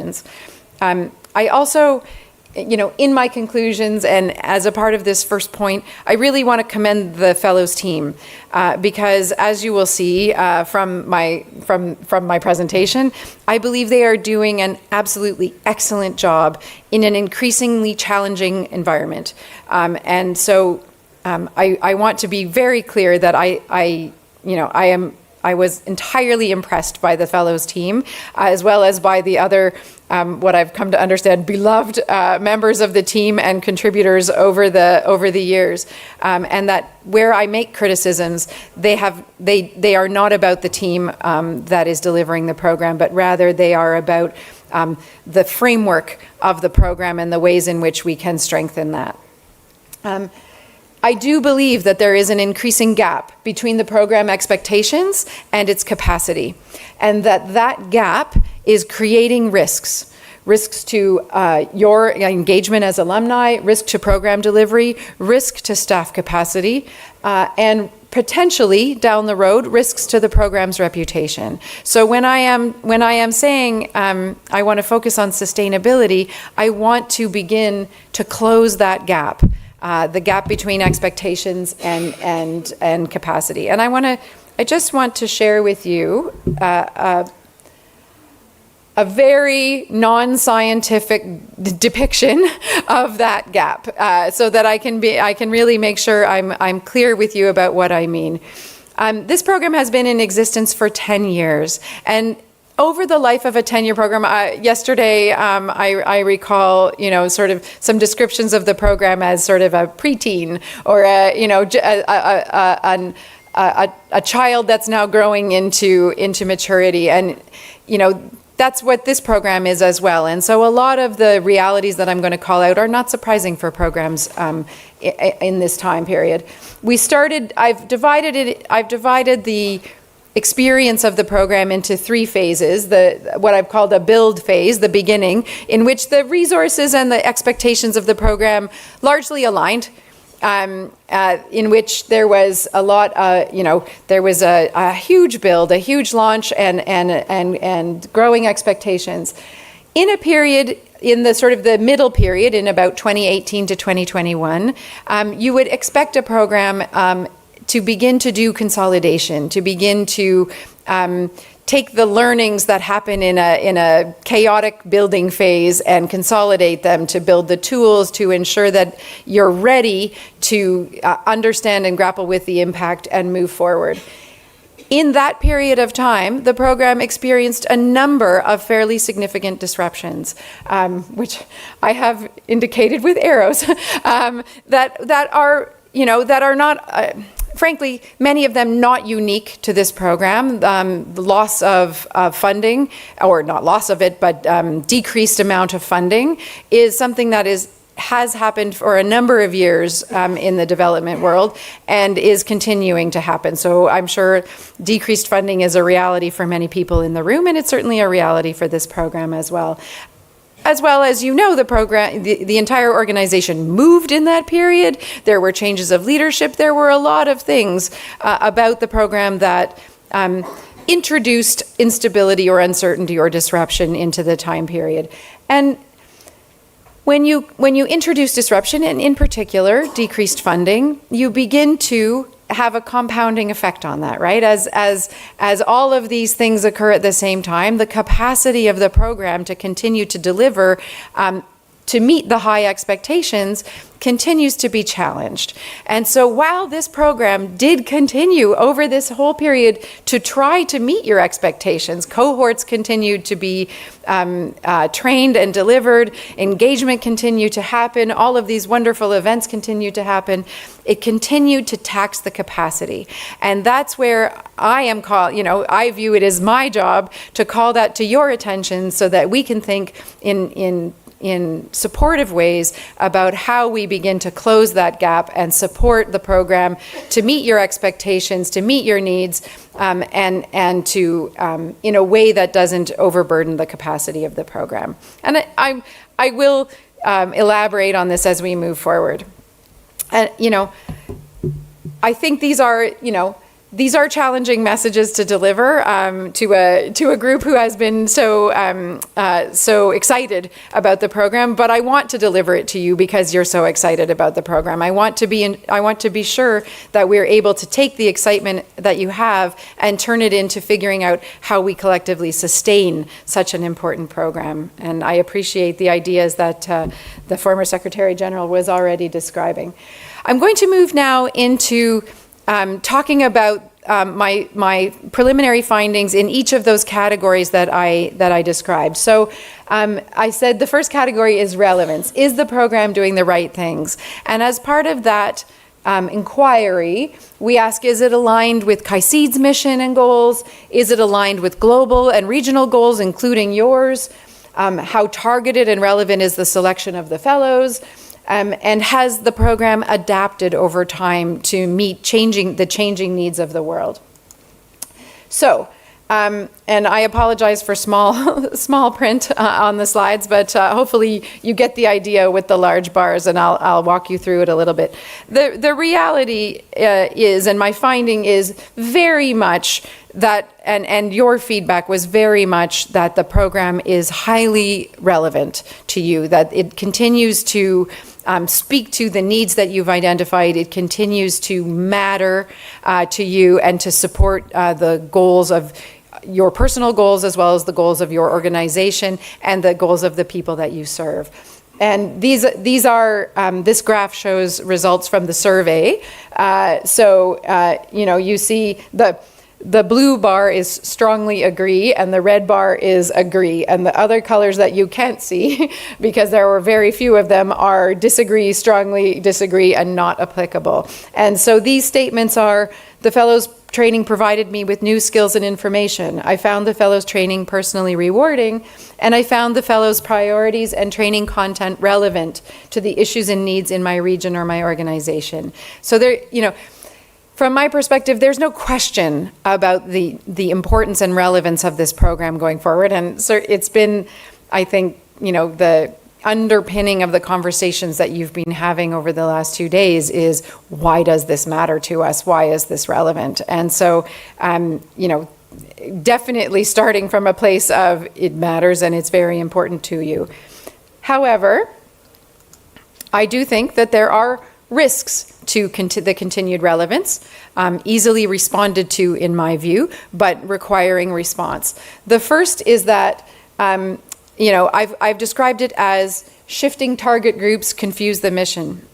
It's not unreasonable that the program has continued to try to find ways to engage different types of people through different kinds of cohorts, through targeted selection processes for the training. However, the overall program hasn't adapted along as well as it could have, along with the attempt to find different audiences for the program. And so the program has stayed a little bit static while the target audiences have grown or adapted. And as a result, there was a fair bit of feedback from you that the mission is maybe a bit confused, that who exactly this program is for and what are the expectations of it aren't quite aligning as the program grows and shifts. As I said, I feel that this is easily responded to, but it is something to be aware of as we move forward. This included questions about the program's ability to be contextually relevant for different regions, to be contextually relevant for Indigenous people and those who practice traditional or customary practices, for people who don't speak English, for alumni who don't have other alumni in their country or their region, for people who work in multilateral organizations that are not faith-based. There's a group of you I know in the cohort this year, and it's working, but it's a little bit of a squeaky fit. What emerged for me is that while overall you think that the program is important, you all think that the relevance matters, you want to be sure that the mission is clear and that the program aligns to the cohorts and the mission, and it all lines up really well. And as the program has grown and changed and tried to meet everyone's needs, that shifting needs to make sure it happens alongside. With respect to my second point about a perceived inability to keep up with current issues and needs, I observed and heard from you a growing perception among alumni that the program hasn't perhaps kept as current as it needs to be. This is in terms of the curriculum, which requires some updating, as well as the programs that are offered to alumni, particularly in terms of enabling fellows to address, as experts, some of the very current realities that are happening in the IRD space. And you've been addressing them here over the course of the last couple days, and ensuring that the programming offered to you and the supports offered to you allow you to stay current and offer yourselves as expert is something that I heard. So again, while there's no doubt in my mind about the importance and the relevance of this program, that gap between expectations and capacity is starting to grow with respect to relevance, and it's there for a course correction and responding to. The next area that I want to speak to is coherence. So how well does the program fit into its environment? And so we ask this in two ways. We ask it internally, how well does the program fit into the rest of KAICIID's programming? And we ask it externally, how well does it fit into the environment that it has, including in the ways that it relates with to its partners. Often when we talk about coherence, one of the things that we speak to is the program's comparative advantage. And I asked you about, in my way, I asked all of you about the program's comparative advantage relative to other experiences that you've had. And you commented highly, favorably on the comparative advantage of this program in terms of the network of fellows being extraordinary and quite different from the ways in which you've experienced other programs. The focus on dialogue, the inclusivity of the program in terms of who is in the room. And you talked about the credibility of this program and the prestige that comes with being a fellow and the ways in which that gives this program a comparative advantage and gives you as fellows a comparative advantage in operating in your environment. However, it is my job to say however a lot. The program has not taken sufficient advantage of the comparative advantage to build a greater level of coherence in its environment. In particular here, it is my view that the greatest asset of the program is this network of alumni that it has allowed to flourish. And I'm not yet sure that the program has capitalized on that network to meaningfully build partnerships with your institutions or to bring you into programming, into KAICIID's programming in ways that are strategic, that are intentional, and that are planned. So while there are many examples, and you've talked about a lot of them, of partnerships, of fellows who support regional programs, and of other kinds of cross-pollination in the environment, there isn't yet what I would view as a strategic and intentional approach to that would create the kind of coherence and capitalizing on this tremendous asset that's available. Oh, there we go. The next area that we inquire into is effectiveness. So, and I am doing my best to hustle a little bit through this part so we can get to the conversation, because I want to keep you all engaged until lunch, because I think this is valuable. So effectiveness is the next area into which we inquire. And here we ask about to what extent the program has achieved results towards its outcomes, and how have the results been achieved, including by and for you. And so I wanted to just, the short answer is the program has been very effective in achieving its outcomes. The program's outcomes are creating an effective environment for IRD and ICD, and individual and communities empowered to transcend conflict through dialogue. Those are the strategic outcomes identified by KAICIID for the Fellows Program.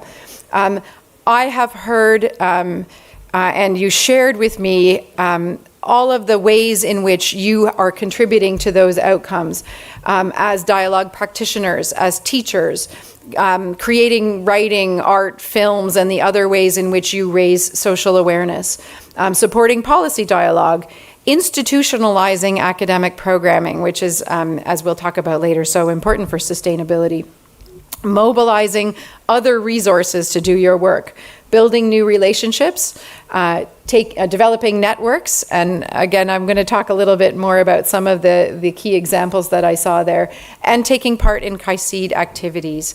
So there's, in my view, there's a really easy, direct correlation between the outcomes that KAICIID set for itself and the work that you've done to contribute to those outcomes.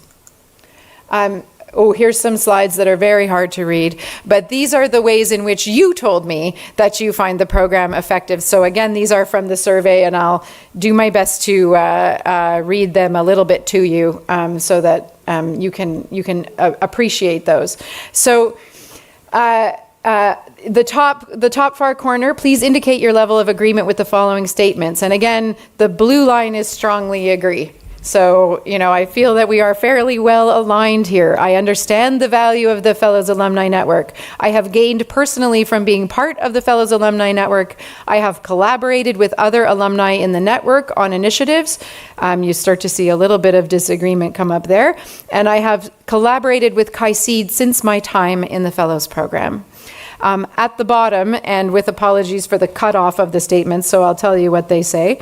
I have applied the knowledge I gained at the Fellows training in my organization within the first year. I have applied the knowledge I gained at the Fellows training in my region or organization within 3 years of the training. And I continue to apply the knowledge I gained at the training. So just to sort of give you a feeling for the ways in which you are continuing to drive the effectiveness of this program. And then finally here, we have some statements to describe the outcomes of your experiences with KAICIID, which I also think are telling pieces of evidence with respect to the ways in which this program has been effective. My own attitudes and behaviors were changed. My skills and capacity were improved. I facilitated changes in my organization. I facilitated changes in my colleagues. I facilitated changes in my community, and I facilitated changes in my region or my country. And, at least half of the respondents to this survey indicated all the way down to the bottom, including facilitating changes in their region or their country. So these are quite significant results with respect to effectiveness. So here are my sort of rudimentary markings for effectiveness based on KAICIID's pillars that they have defined for themselves. And, you know, despite all of that wonderful news, as I mentioned to you before, I know my job is to be the however. And so, you know, these categories are the ways in which the program itself describes its pillars of work. So you have capacity building for fellows, alumni engagement, and institutional and partner network. And then you have activities related to those. And I have assigned, for the purposes of our conversation, assigned a simple red, yellow, green, universal stoplight marking to give you the feeling for this. And I think you got the feeling for it from the slides that I've just shown you, but clearly I feel that the training has been effective, both from the capacity building as well as from the small grants. I am flagging a little bit of concern with respect to the network for connection and collaboration, which I'll speak about in a minute. But overall, I think the involvement of alumni in KAICIID activities, while, as I mentioned, perhaps not as strategic as it could be, has been active and engaged and helpful. I do think that there are the institutional and partner network is not as developed as it had aspired to be, and there are challenges with respect to that. But certainly I feel as if fellows have been taking part in co-delivering in curriculum and in supportive trainings, at least to the yellow level. You all rated these experiences very highly, and you all also called out some opportunities for improvement with respect to effectiveness that I want to share. So even in the green categories, right, we talked about the fact that it's time for curriculum updating. It's time for considering new approaches to the delivery. And to me, that makes a great deal of sense. You've had 10 years of this model. It's time to learn the lessons of that and to grow it and improve it. There's more, you called for more opportunity in the delivery of the programming to actually practice dialogue during the course, as well as when you become fellows to continue to have the opportunity to practice. We talked about the values of the granting process, but as well as opportunities to continue to figure out how to make that as effective as possible. And in my view, these are all important improvements that don't detract from the positive finding, but are really suggestions for the future. As you see, I gave a yellow light to alumni engagement, which, you know, might seem weird in the context of this tremendous event that we're at, but indeed, many of you flagged for me that you have had concerns that engagement is perhaps decreasing or waning over time. And I would say to you, I would call your attention to that gap in capacity and expectation as we think about that, and as we move forward to think about the ways in which the Fellows Program can reinvigorate engagement where it's necessary. I want to really receive your suggestions about that. I think there is a growing gap as well between those of you who are actively engaged as alumni and those of you who maybe aren't in the room who are less engaged as alumni, and thinking about the ways in which we can pull as many of you back into being the powerful and effective network that I believe you are and can be. I think there is, I think there is just still more opportunity inside the programming that the pillars are describing. Again, partnerships. There is some evidence of partnerships growing, but I believe that this is still very new and still needs quite a bit of attention in order to support the long-term effectiveness of the program and its sustainability. I'm going to move quickly to efficiency, where we ask how well are the resources being used. And by resources, we don't just mean the money, although of course we mean the money. We also mean the human resources, the leadership, the tools, the ways in which the program is supported and guided. And given what I've just told you, it will come as no surprise to you that my finding is that the program is inadequately resourced. Again, not unique to KAICIID. The world over, funding is a challenge, and funding has decreased. And so thinking, the challenge in an inadequately resourced program is to think about how do we meet the goals in the envelope we have. I believe it's really important for you as alumni to understand this. While resourcing is an internal challenge, a number of you commented on the ways that the decreased resources are impacting your experience. As we move into forward-looking discussions, I think it's important for us to have that discussion and for you to have your future expectations with respect to KAICIID with a realistic mindset about what's important and what needs to be delivered and how we ensure the long-term sustainability of the program, regardless of the financial envelope. So we move to, and also before I leave efficiency, I do want to just reiterate my support for the very small but very mighty team that delivers this programming to you.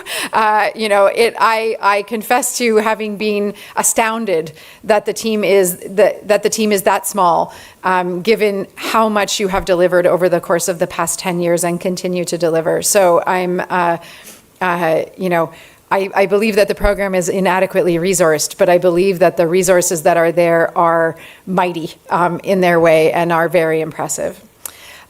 When we talk about sustainability, and I will just put a little bracket on that, it includes shoring up and supporting the good people who do the work.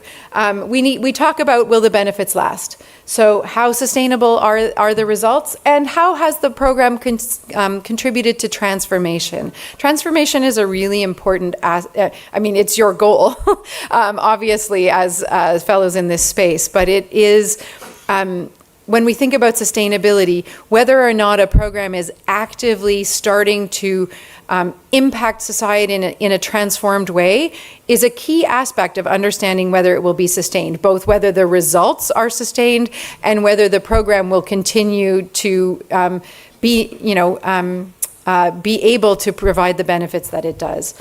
So I wanted to talk about transformation first, and to speak about what I think is, very clear evidence that the work of this program is contributing to transformation in your communities, in your regions, and in your countries. And when we talk about transformation, there are myriad models that we can use, from a methodological perspective to talk about transformation.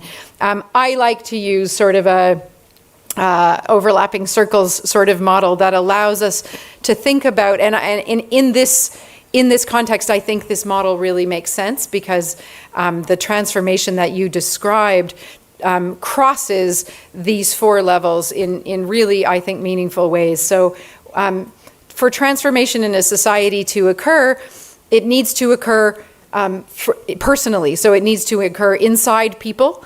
It needs to occur interpersonally, so between us in the way that we relate.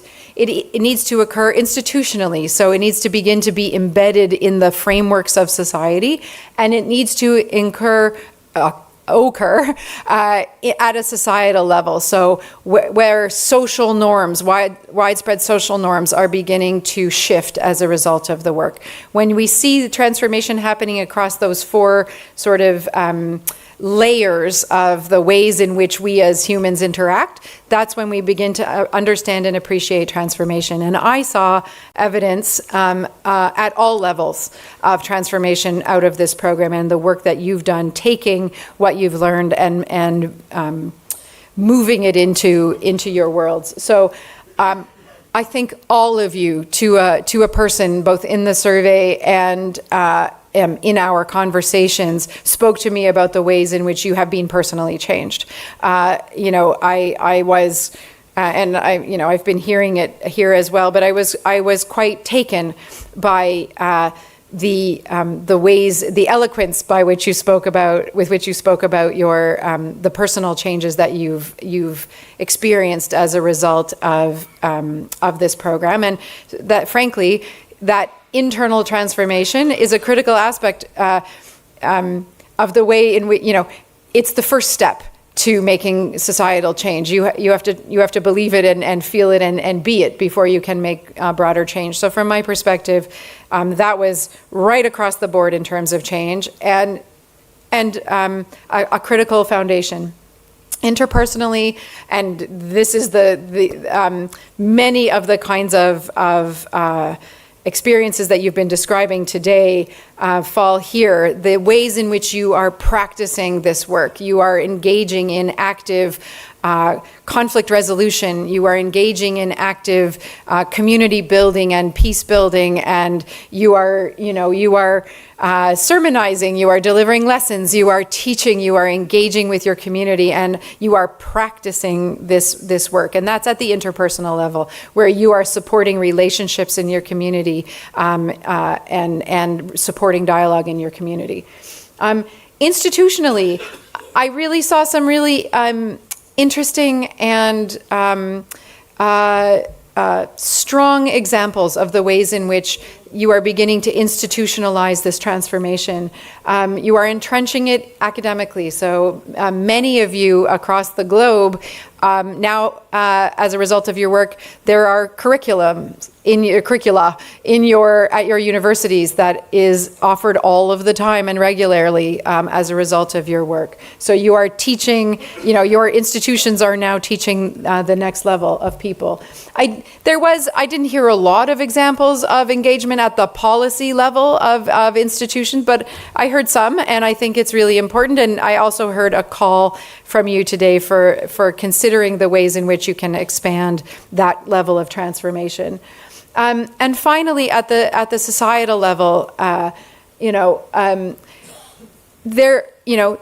kinds of social norms work that you're all doing, the arts work, the exhibits, the films, the writing and the books and the collecting of cultural sharing is the way in which you drive social norms change and you raise awareness by not just sort of driving it through the institution, but also speaking to the culture and the mindset of the people that you work with. And so I on the slide it says small scale social norms awareness, because each of you are doing individual pieces of social norms awareness, not to diminish the impact of your work, but to speak about the ways in which I feel that that's grassroots, and I feel that is impactful.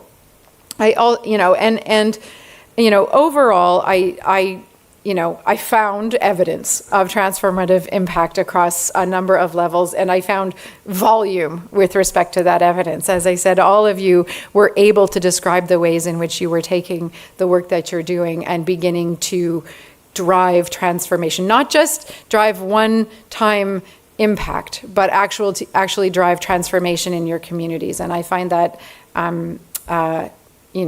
that's the reason you should all be so in love with this program and so proud of the work that you're doing right there.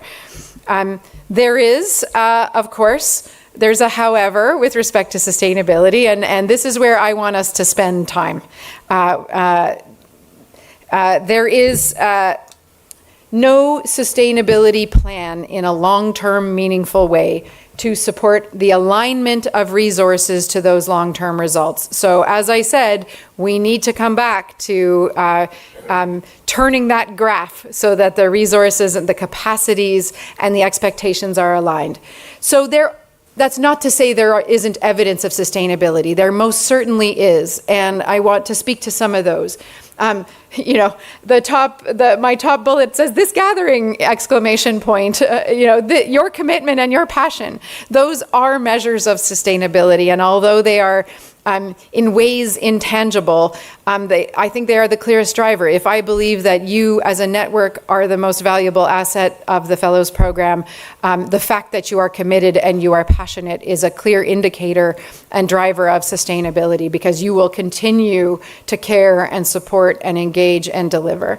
I have a few kind of particular aspects that I wanted to call attention to, and Mama KAICIID and your colleagues from Africa, I really do want to, I appreciate the conversations that a number of us had with respect to the ways in which the African Fellows have begun to think transformatively or in a long-term sustainable way about what they've gained out of this program, and to drive it forward, whether that's your next organization, whether that's your strong network, whether that's the ways in which you are collaborating together on projects and using the KAICIID money that to mobilize more resources, to mobilize more activities. And so as an indicator of sustainability, I found the relationship that African Fellows have built, the network, the strength, and the sort of the independently active nature of that network to be a clear a success story with respect to sustainability, and a clear indicator of what's possible in terms of success and sustainability. I've mentioned this already. A number of you across the globe have found ways to not just be the deliverer of the programming when you are called upon it, but to actually entrench this work and these concepts in your academic institutions and in the places where you teach, and in the organizations that you work with and support. And that entrenching of it, the ways in which you make it no longer just dependent on you, are the ways in which we build sustainability, right? When you spread the expectation and the delivery. The ongoing relationships, there were a number of you that talked with me about the ways in which you continue to collaborate with each other, that you call each other, you pull each other into programming, you recognize the expertise that you all bring and you activate it. That's a measure of, so you're doing that without KAICIID. That's what KAICIID gave you, and you've taken that and you're doing it past what KAICIID has offered you. That's a clear measure of sustainability. And, the active application of the lessons. A number of you talked with me about the fact that, you were in the Fellows Program a number of years ago, and you are still bringing it into you've brought it along with you through different jobs, through different organizations in different ways. You've adapted it, you've changed it for your own context. This active application of what you learned is a real measure of sustainability.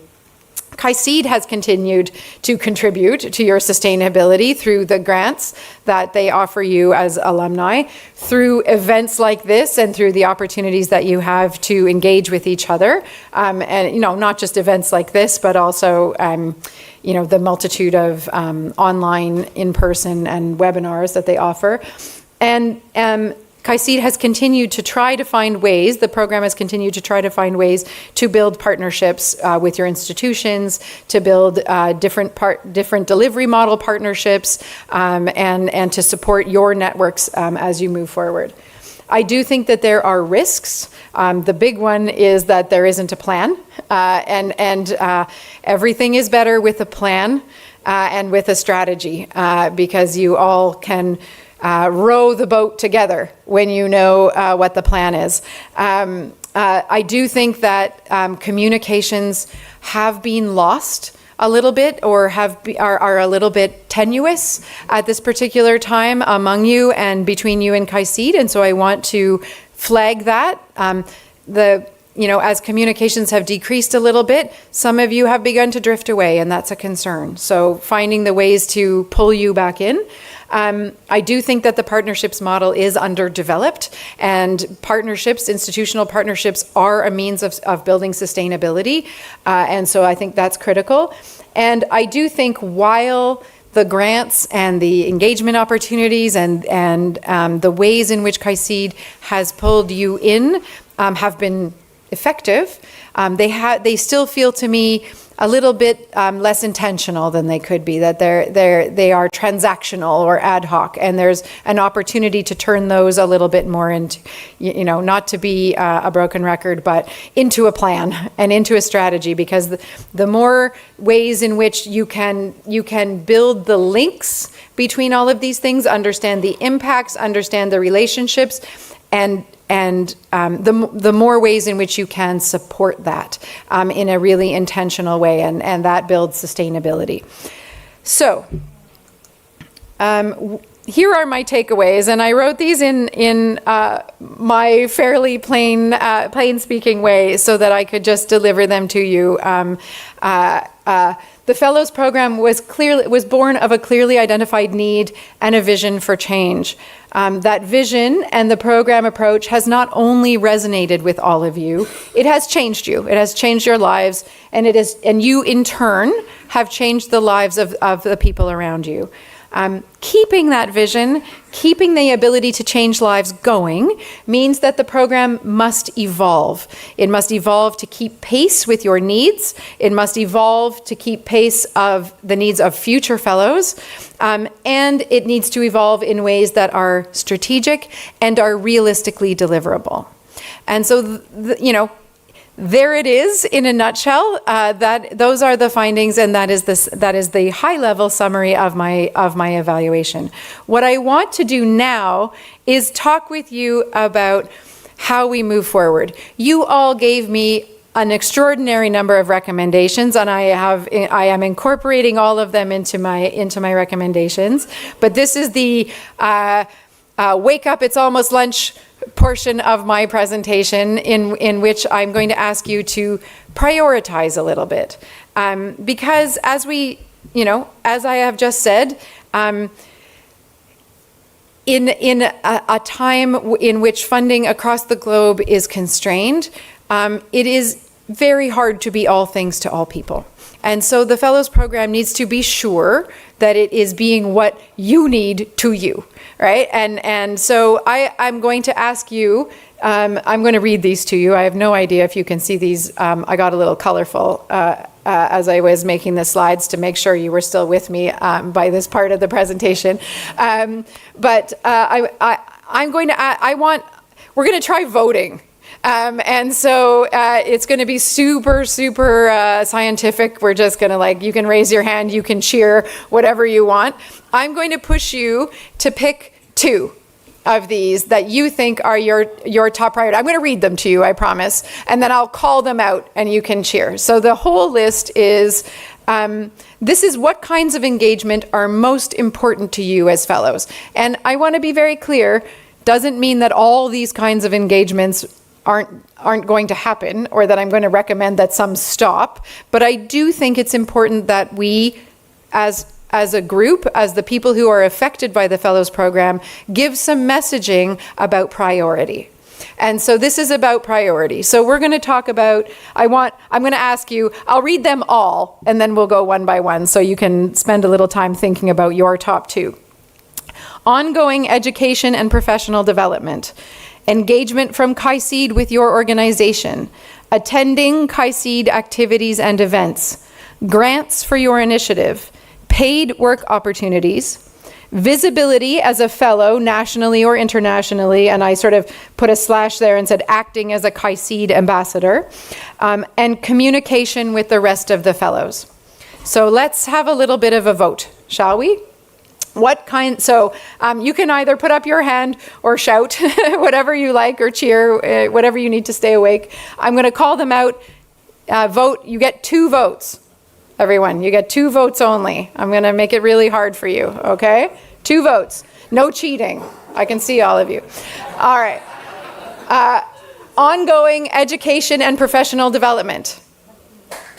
All right. We got some voters for that. Good. Engagement from KAICIID with your organization. Also important. Attending KAICIID activities and events. This is very interesting. I'm assuming that program people were taking note of this. I should have been taking photos, but I think someone is. Grants for your initiatives. Just as I said, right, we're all experiencing funding crunches, so wherever the money can be, right? But keep in mind what I'm trying to tell you about your expectations. Paid work opportunities. Not so interesting. Okay, good. That's good. Visibility as a fellow, nationally or internationally, or acting as a KAICIID ambassador. Oh, that's wonderful. I think this program is such an important one to be an ambassador of. And communication with the rest of the fellows. There you go. Okay, thank you. So that was really, I hope that, we took note of that. I took note of that. And what I will say to you is, and it might just be a excitement about voting bias, but the top four I felt got more excitement from you than the bottom three. So it's of note. The next little engagement opportunity we're going to have is to talk about what opportunities do you see to support the program's sustainability? And this is because, as I said to you at the outset, I think that when you are a person who cares passionately about something, when you are as invested as you have been in this program, and when you stand to benefit from a program like this, it's important for you to consider your opportunities to be part of the sustained success of the program. And so I want to seed this conversation as a way of sort of wrapping up my presentation. And this is less of a voting. I came up with a couple that I just made up but I want to, and I'll read them to you and you can cheer if you like, but also I want to open the floor for your comments or your other thoughts as you think about ways in which the program can be sustainable. So this is the actual chatting part of the program. So I have said ways that you could be part of the sustainability. You could be the trainers for the cohorts, and I know that the trainers model was offered. Maybe we need to really invigorate that. You could be the facilitators for regional programming in a more wide-scale way. You could be part of developing institutional partnerships. You could be sharing your own experience and your own expertise in building sustainable programs. So maybe you're actually part of the strategy. It's really hot up here, by the way, in case you're wondering why I'm sweating. These lights after an hour and a half. You could be part of, you've all built organizations. Maybe you have wisdom and guidance and you might be part of a strategy building team. So these are the kinds of things I came up with for the ways in which you could be part of supporting the sustainability of the program. And now I am essentially finished my presentation. Don't clap yet, don't clap yet. I'm just saying I'm going to shut up. I'm not saying we're done. What I think we need to do is we need to think about, I want to give you the floor, to give you the opportunity to reflect on what I've said and to challenge you to think about the ways in which you can contribute to supporting the sustainability. I started this by saying I think this is such a tremendously valuable program. I think my role was to call out the ways in which we need to wrap around the program to protect it and ensure that that protection and that this program that you care about is sustained. So now I want to turn it over to you to think about opportunities in that regard. So there are people. My friend with the microphone is there. If anybody has a comment, I can basically see you, but I'm going to leave it to my friend there to find you. Thank you. Thanks so much. Phil from the 2021. Hi, Phil. Hello there. First of all, take a breath. Well done to you. What a great presentation. Yes. Excellent, excellent.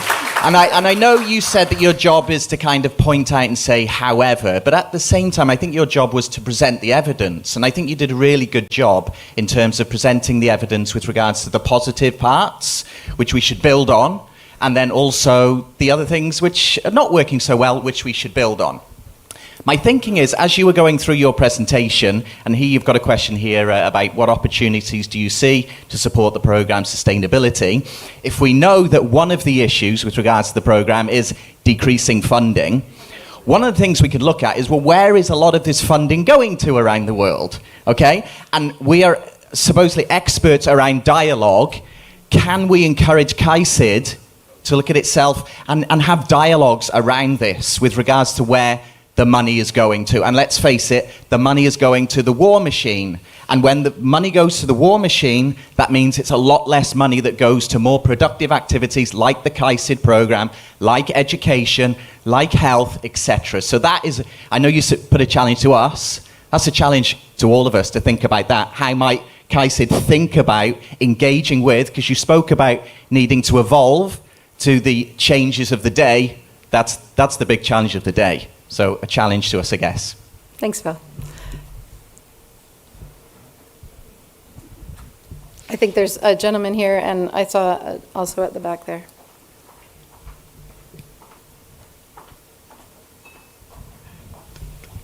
Thank you for your presentation. I think in the interest of time, I'll just keep to 2 quick points.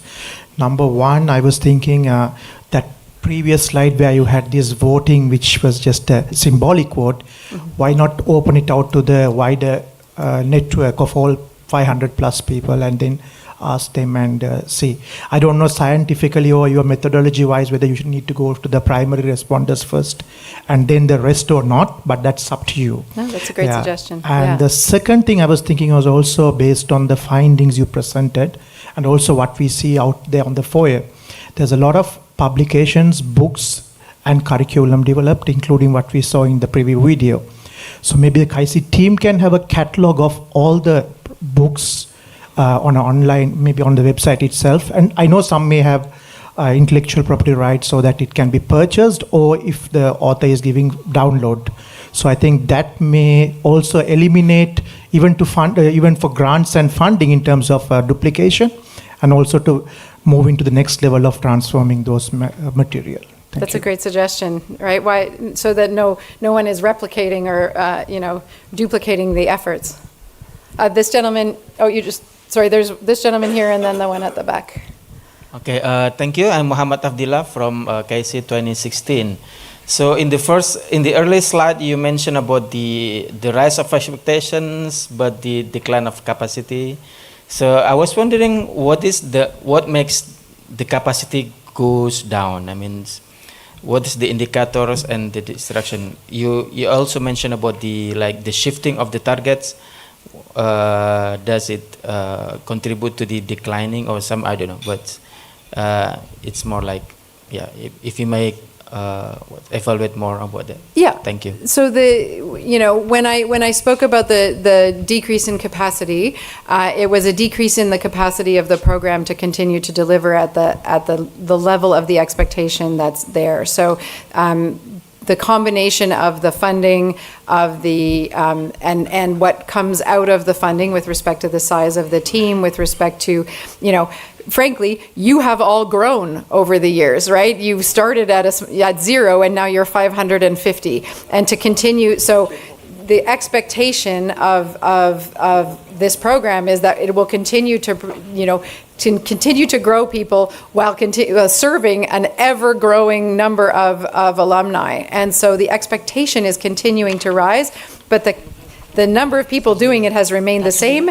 and the money has gone down. So when I'm talking about expectation versus capacity, I am talking about sort of this gap in there's more to do and more expected and more of you, and still a same number of people and less funds. So that's the gap. This gentleman at the back. Oh, sorry. I see you both. Yeah. السلام عليكم. دكتور مصطفى أبو جمعة من المغرب، خريج الزمالة العربية فوج 2019. Dr. Mustafa, he's from Morocco, a graduate of the Fellows Program in 2019. طبعا أشكرك على مجهودك في إنجاز هذا التقرير. I thank you for your efforts to produce this report. سأجيب عن سؤال محدد، وهو ذكرت كيف يمكنكم المحافظة على الاستدامة والاستمرارية مع طبعا كايسيد في إنجاز المشاريع والمبادرات. I will provide a specific answer to the question on how we can support the sustainability of the program. طبعا أنا كنت أو حصلت أو حصل لي الشرف في حضور إطلاق شبكة الكليات والمعاهد الدينية في المنطقة العربية في عمان 2017.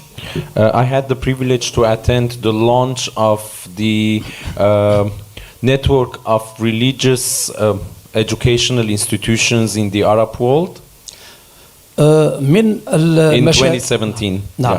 من المشاريع التي تدارسها الحاضرون طبعا الخبراء والأكاديميون الحاضرون في هذا الاجتماع. Among the projects that the participants and the experts discussed in that meeting كان هو إحداث مساق ماجستير في حوار الأديان والثقافات. was to launch a master's degree on interreligious and intercultural dialogue. طبعا أنا انتظرت مدة 7 سنوات تقريبا. I waited for 7 years approximately. كنت أنتظر من خبراء كايسيد. And I was expecting from KAICIID's experts. لكن قمت بمبادرتي الشخصية في الجامعة المغربية. However, I took the personal initiative at the Moroccan University. فأحدثت ماستر الحوار الأديان والحوار الحضاري في جامعة تطوان. And I launched a master's program on religions and dialogue between civilizations at the Satwan University. طبعا باعتمادي حكومي. As a state official. الآن نحن في السنة الثانية من هذا الماستر. And now we are at the second year of this program. هذا الماستر لن يتوقف. And it hasn't stopped. إذن سيستمر. And will continue. هناك طلبة ينجزون مشاريع And there كثيرة. are students who are achieving results and implementing projects and initiatives. طبعا فهناك ماسترات أخرى ونحن ننافسهم. And now we have other competitive master's programs that we are competing with. إذن من أراد أن يحصل على خبرتي أيضا التي تعلمتها من كايسيد فأنا رهن إشارته. Therefore, whoever wants to learn from my experience that I owe it to KAICIID, I'm more than happy to share that. I'm more than willing to share that experience with them. شكرا. Shukran. Thank you. That's the right answer. Thank you very much. I think there's one more gentleman there. Yeah, and then I don't, Anna will tell me whether or not I'm, thank you, Kaivork. Sure. Right. Thank you. Thank you very much for the opportunity to speak. My name is Dr. Emmanuel Nkanta. And first and foremost to say, great job. Thank you. I think it's actually timely that we have an independent evaluator. And the findings actually speaks well and is a reflection of the mission, the vision, the progress KAICIID has made for the past 10 years. Also to say very big congratulations to KAICIID and the fellows team for the journey thus far. It's not usually easy to come thus far, especially when you talk about the program of this nature. But I must say from my own experience as a 2023 African Cohort Fellow, that the program itself is really worthwhile and what encouraging.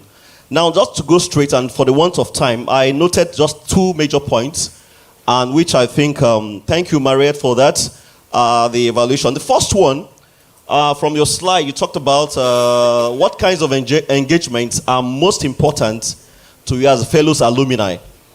And I think the past 2 plenaries, the one we had, speaks volume to the way forward. And that's why the previous one talked about the human impact of dialogue. In fact, for me, I was looking at the humanitarian impact of dialogue. And that's why I would say, for me, an interface and engagement with victims of conflict should be a take-home or a takeaway. I remember, I think yesterday's plenary, one of the panelists mentioned being a victim of a victim. And so for KAICIID, we've been doing lots of capacity building. We've been interfacing with fellows. But is it possible to also think of humanitarian action? Is it possible to carry out engagement at the IDP, for instance? I know that in Nigeria, there were times where we had to visit the IDP camps. With over 25 years of my involvement of volunteerism in the area of peace, and we know that at the time, I think Sister Agatha is there was a time we had to go to the IDP to meet with the victims, the displaced persons. So is it possible to also look at the vision of looking at the refugees, of reaching out to internally displaced persons, of physically challenged persons, marginalized, and the poor? The reason is because most times when we speak of dialogue and we reach out, people want to trust us. You cannot sit with someone to dialogue who doesn't really trust you. The person needs to understand you, feel what the person is feeling, and you can actually understand, and then before you go to the table. And that's why sometimes most of these people may not be on the table because they're actually the menu. So we need to look beyond this. So for me, going forward will be a way in which we could actually inculcate the area of humanitarian action as part of what we do. And then finally,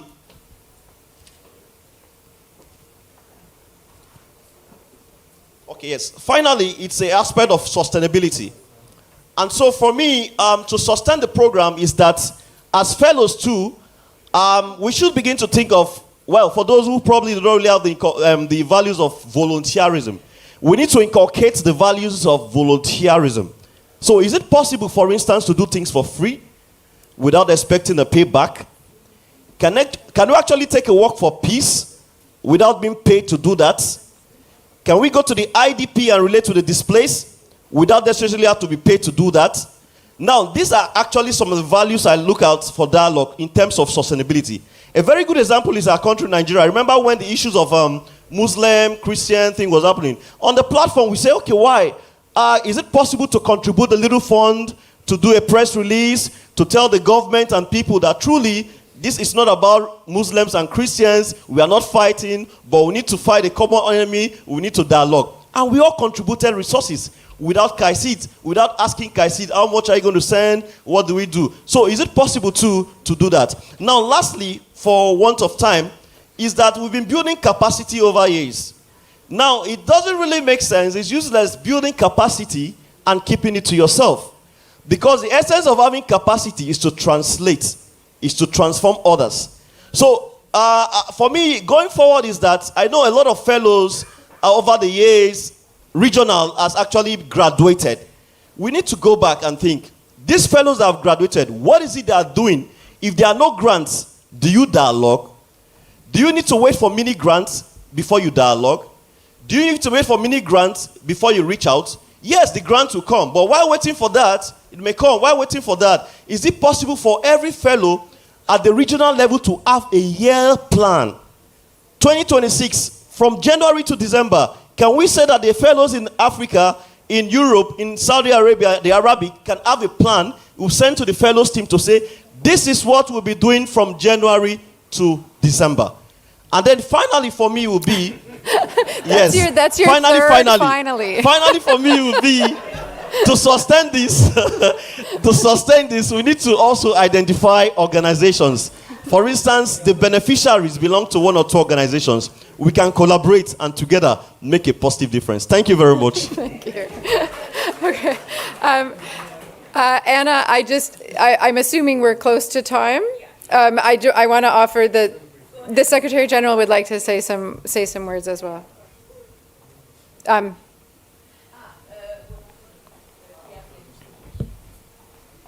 Do you want to come up? Okay. Thank you very much. Can you hear me? Yes. Thank you very much. I'll be very brief.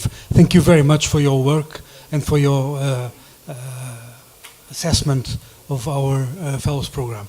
It will be definitely a very, very, very useful tool for us to plan the near future and the years ahead.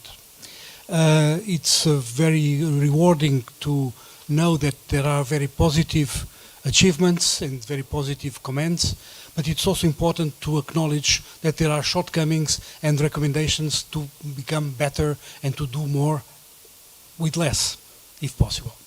One of my main concerns is also the funding of this program. This is not only happening with the fellows, unfortunately, but my intention is to try in the next months to reduce what we can in fixed costs in the organization, and we have, I think, room to do that and transfer funds to activities and programs and fellows. Let's see how much we can do and how far I can go. But it's my commitment to try my best to do that. So I wanted to tell all colleagues and fellows that my intention is to try my best to achieve this objective. I thank you again, Meredith, for your work. Thank you very much. Thank you, everyone. Thanks for listening, everyone. Thank you so much, everyone. Thank you, Ambassador, for these words. It's really important to see what we can do in the climate that we live in, which is how can you do more with less? Meredith, thank you so much for these insightful preliminary findings. I don't take it to heart. I think it was definitely time and needed external evaluation to see where are the pain points and what we can improve. I don't see this personally as a criticism. I think we can only get better. It's time to look at that and grow. Come on, it's 10 years. It's a preteen, like I told you in the beginning. It's growing. It needs legs.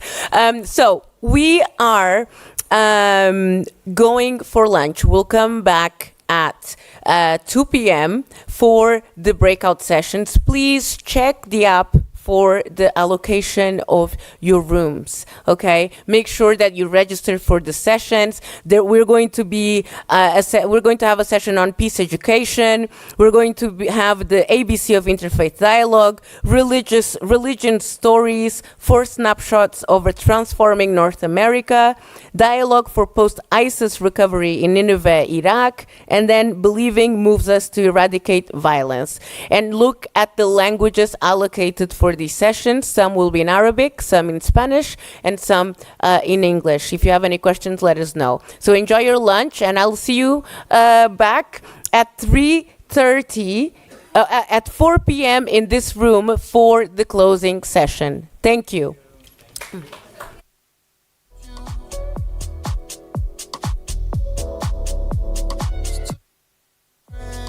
I never told you.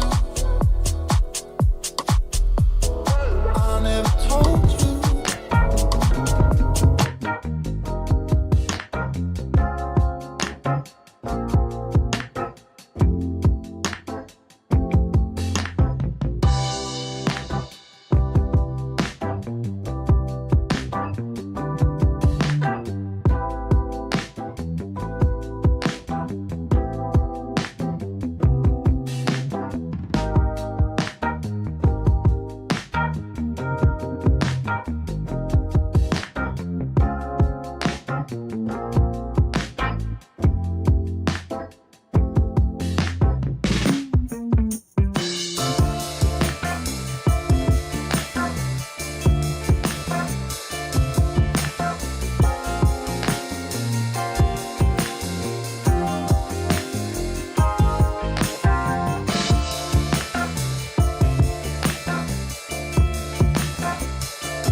wonder why I keep on trying to stay.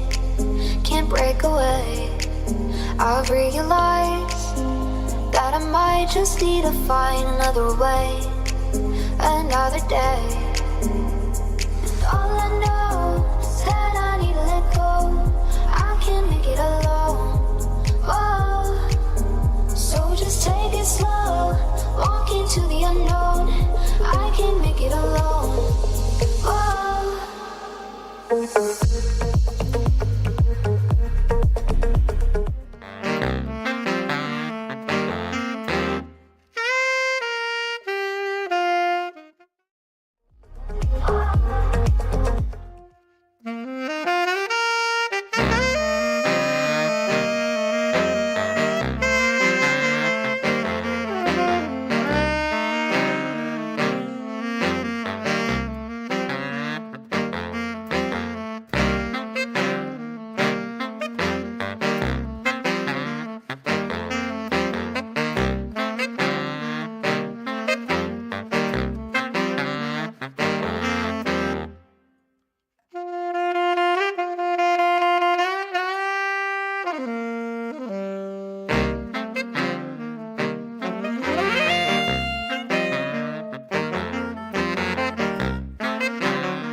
you.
No, I'm joking. I just wanted to make sure you're listening to me.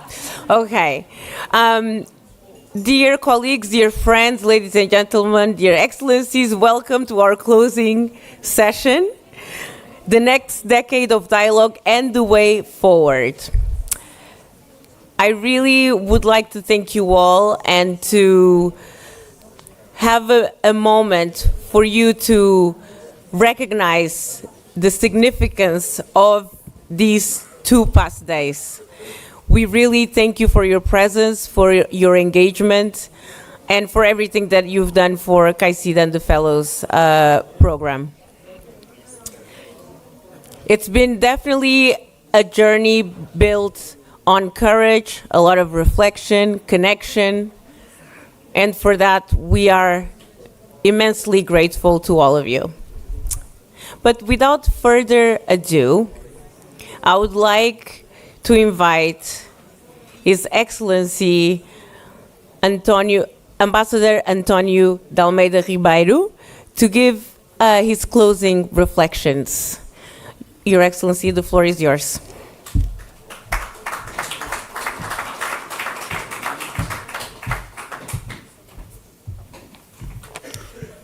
Good afternoon, dear colleagues, friends.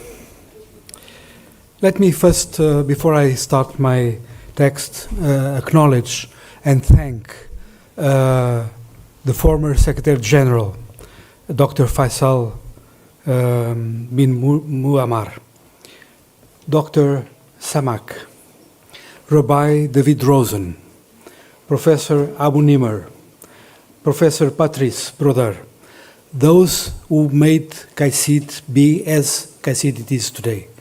We owe them a lot because they were really the founders of this great organization. Their presence here today is, for me, a great honor, and for all of us from KAICIID, an honor also that you could accept our invitation and could be here in Lisbon and be at this very special moment for KAICIID. Thank you very much.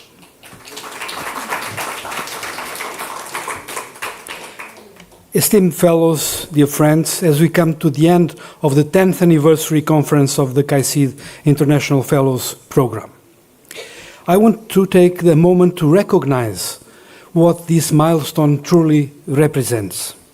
When we look honestly at what 10 years of the Fellows Program has built, we see a community of people, a community of practice who choose dialogue over division and who carry that choice back to their communities every single day. And today, on the International Day of Human Rights, this gathering carries an even deeper meaning. Around the world, people are reflecting on the simple truth that every person deserves dignity, safety, and the freedom to live without fear. What we celebrate these days is the living proof that human rights begin with the human relationships, which begin when we choose dialogue instead of silence, courage instead of indifference, and understanding instead of division. What our fellows do every day is, in the purest form, human rights work. Today, I want to pay tribute to those people, the ones who give life to this program, and those I consider true friends of KAICIID. You remind us what can happen when individuals choose dialogue, even when it is hard, uncomfortable, or inconvenient. This persistence and your courage are what keep opening space and for peace.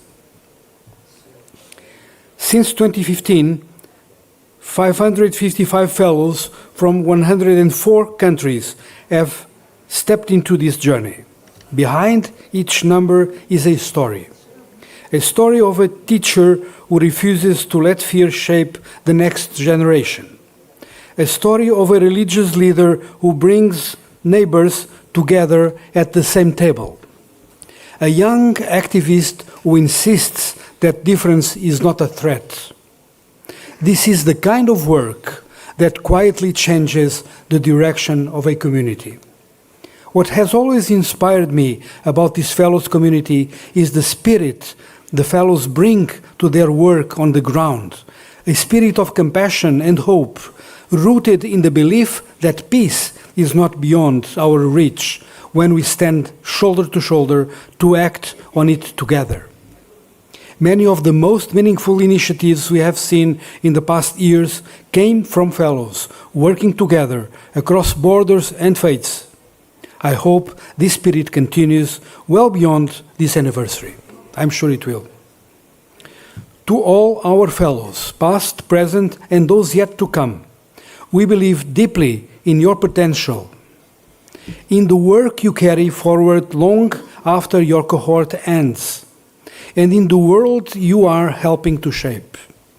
Our responsibility now, and we take it seriously, is to strengthen the network you have built, give you more opportunities to connect across regions and traditions, and ensure you have the support you need for the next decades of your work.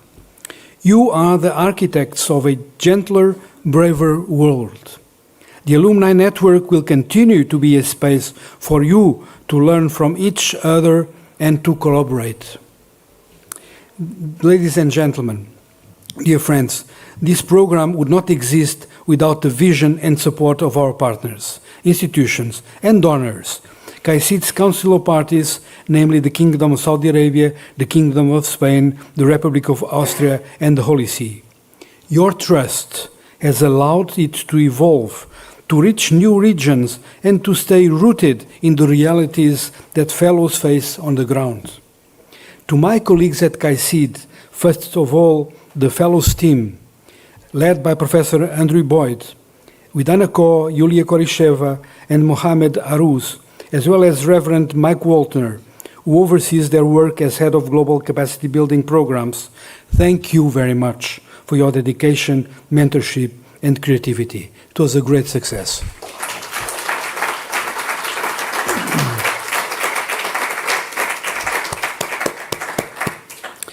To our events team, Corina, Baha, Joanna, Ruan, to our communication team, Hada, Kautar, Yvonne, and the Executive Office, thank you all for the long hours and unwavering commitment.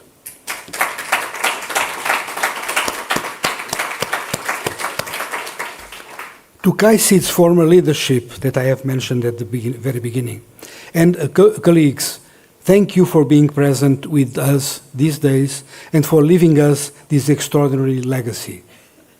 Dear friends, 10 years have shown us what becomes possible when dialogue is sustained with courage and practiced with conviction. As we look to the next decade, our task is not only to honor what has been accomplished, but to actively shape the future of our world. Dialogue is the ground on which just, inclusive, and peaceful societies are built. As we mark this milestone, KAICIID renews its commitment to dialogue as a transformative tool for peace, justice, and human dignity. Sustaining this work is a responsibility we all share. We will continue to strengthen the relationships, the learning, and the collaboration that hold this global community together. Let this anniversary remind us that the future does not unfold on its own. It's shaped by those who dare to show up, to listen, and to act with courage. And so the next decade of dialogue begins here today, with all of us united in purpose.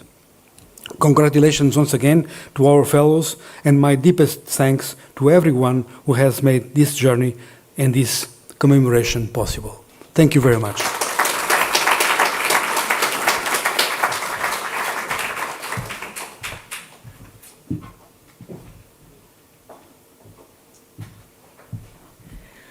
Thank you, Your Excellency. I was speaking with some fellows just now, and they were so grateful for the conversations they've been able to have with you as well. But we really appreciate your commitment and staying here with us for the last 2 days. So thank you so much.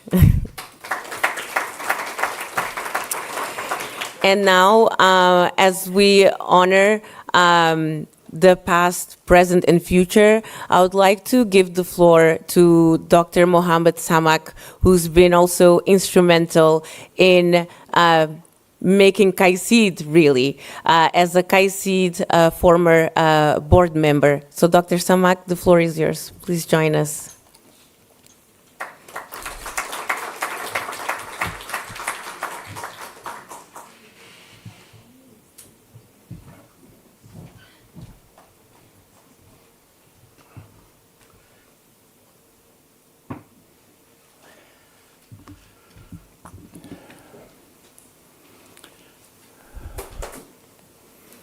Well, Mr. Secretary General, dear colleagues and friends,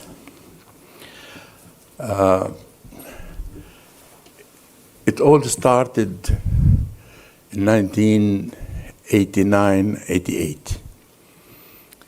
The Islamic League stationed in Mecca, I'm a member of the League. They contacted me to prepare a lecture about Islam and other religions. I didn't know the intention at that time, but really it made me really drew some question marks about these intentions. I understood later that King of Saudi Arabia, King Abdullah, asked the Islamic League to prepare a conference in order to answer one question.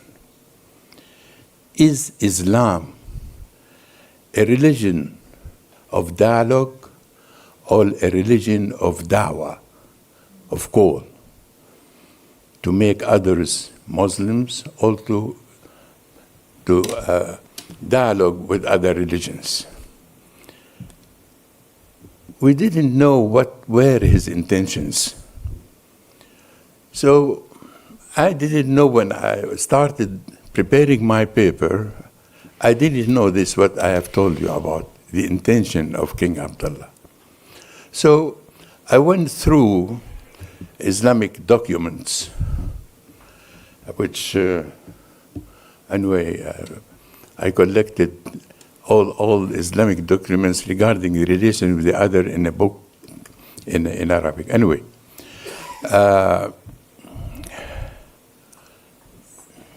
thank you. Well, these documents of the new documents that prepared after this wave of terrorism and extremism that swept our world.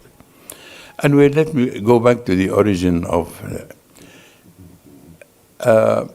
During my research to prepare my paper, I really found so many interesting and unknown background relations between Islam and especially Christianity and Judaism.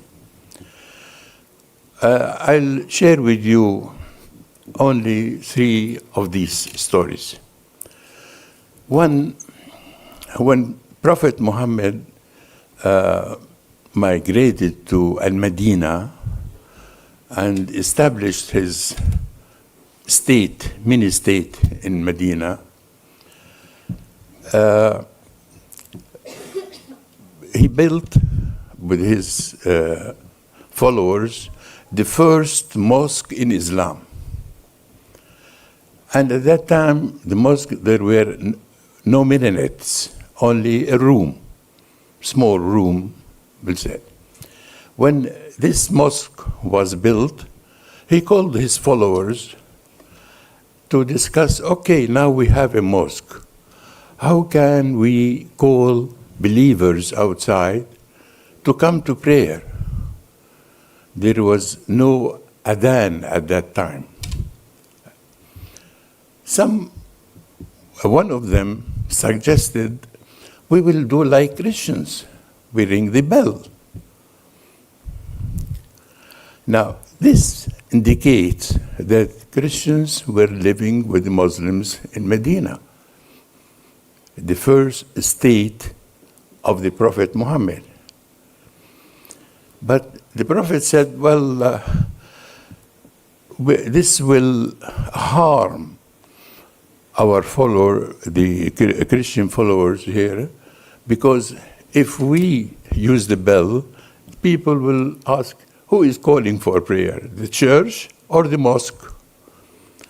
It's perplexing, it's not good. So they invented the adhan at that time, and the first one was a migrant from Ethiopia, Bilal Habashi.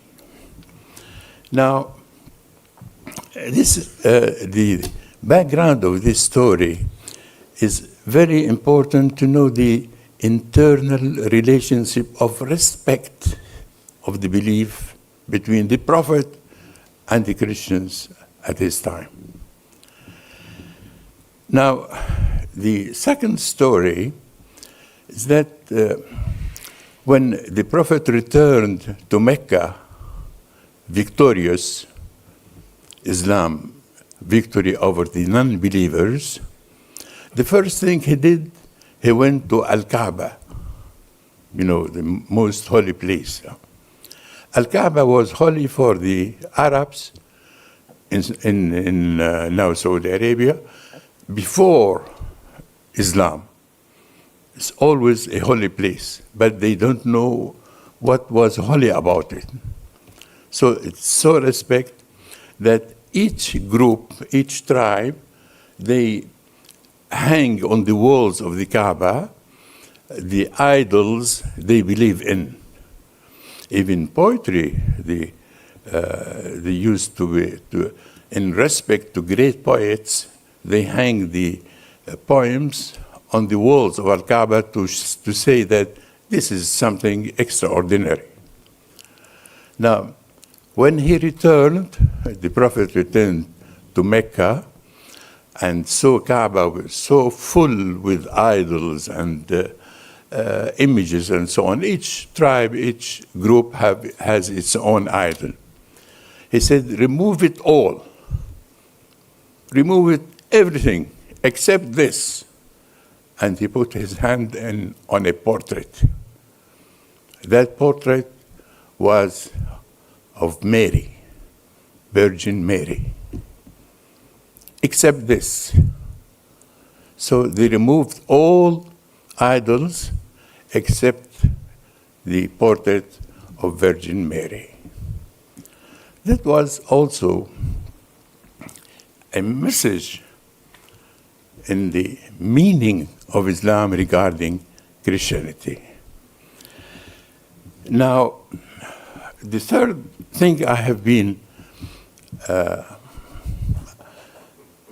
I really drew my attention when everything was established for the Prophet. He sent letters to the chief tribes, religious leaders of, not religious, but tribes and states around in Saudi Arabia, asking them to follow Islam, to believe in Islam and follow his message. At that time, he sent also a message to Saint Catherine in Sinai. In Saint Catherine, the only message sent during that time, instead of asking them to follow Islam, he suggested at them to remain as Christians, and if you want any protection from us, we are ready. And this message has been taken lately by the Ottomans when they occupied the Sinai and Egypt, and it is there up till now in Istanbul. Now, with this background, it gives the real intentions, what Islam and Christianity means. So, I tried, on the light of these stories and other background, I wrote my paper to the conference, What Islam and Christianity and other religions, Judaism and Christianity. So, at that time, the conference was attended only by two leaders, King Abdullah and Mr. Rafsanjani from Iran. And it was held in Mecca, near the Kaaba itself. And there, the decision was taken by the Islamic scholars that Islam is a religion of dialogue as well as a religion of da'wah. Now, King Abdullah received this Islamic fatwa and knocked the door at the Vatican and went there to meet Pope Benedict XVI and gave him as a present the sword. People asked at that time, what give a pope a sword? What kind of a gift it is? It is a symbolic that no more conflict. We are one and let's go. From there started the first march towards KAICIID from the meeting of the Pope and King Abdullah. This background, I try to make it clear to you to know that KAICIID is something really precious and very important. And it is rewriting the history of humanity in Europe as well as in the Middle East and all over the world. It is something you are, now it is between your hand, and you have to take care of it as a message, an organization that has a message of conviviality, of belief and respect and living together. From the Vatican, the meeting of the Pope and the King, the conference in Madrid was held, where for the first time in history, Saudi Arabia, the King Abdullah himself, asked for all representatives of all religions and beliefs to participate in one conference in order to launch this movement, which it is now between your hands. So the first time we had Buddhists, Hindus, Shinto, Muslim, Jews, Christians, everybody was there in Madrid. And from Madrid, well, the complications are long. I don't want to take more of your time, but from Madrid started the march towards creating a new organization to bring believers together. Now we have KAICIID, an organization with a message. The message is to build bridges between peoples of different religions. And this is dialogue. Dialogue is not convincing the other that he is wrong, but try to convince yourself that you might find the truth in the point of view of the other. This is the culture of accepting and respecting differences between different people of different denominations. That was the message of KAICIID. That's how KAICIID started, And that's what KAICIID is for. Thank you.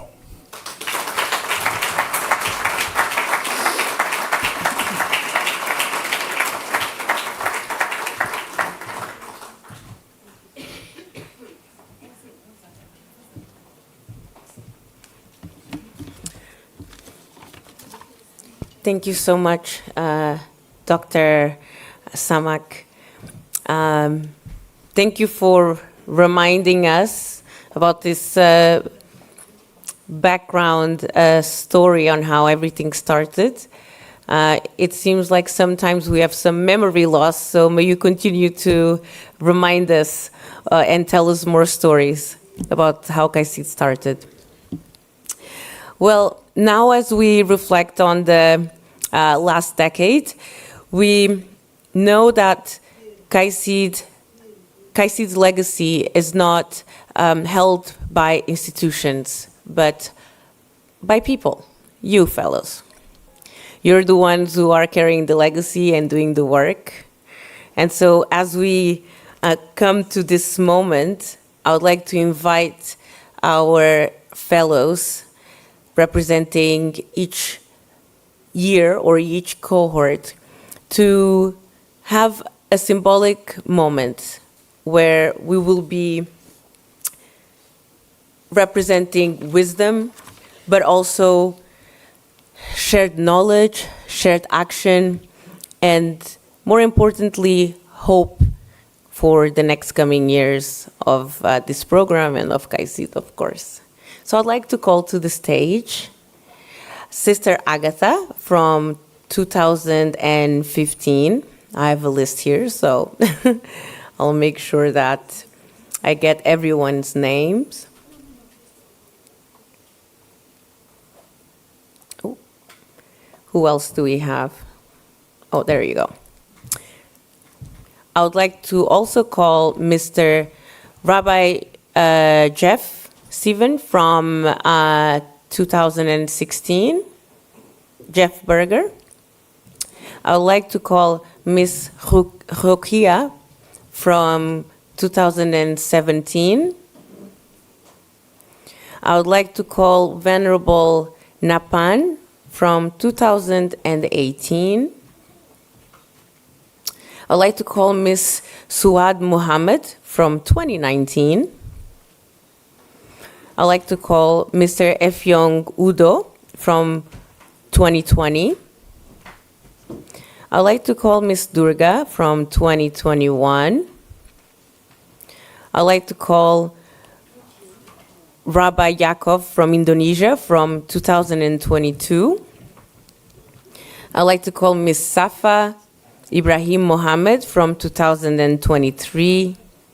Mr. Deodat from 2024. And last but not least, I'd like to call Miss Emina, our recent graduate from 2025.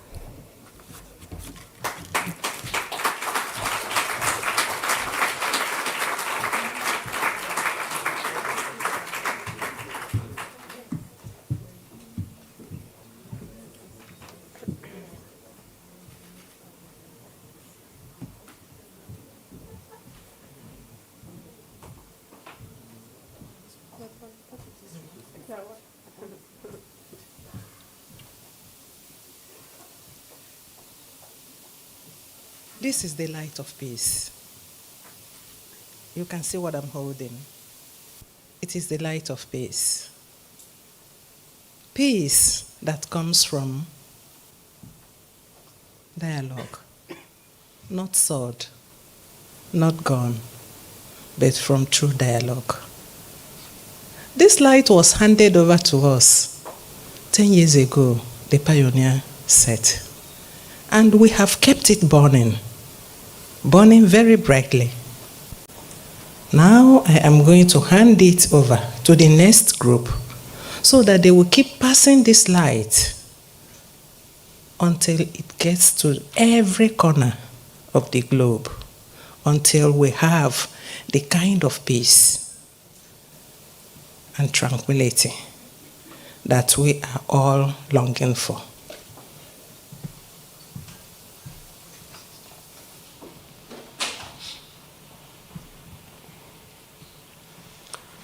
On behalf of the cohort of 2016, let us embody the peace that we would like to see in the world.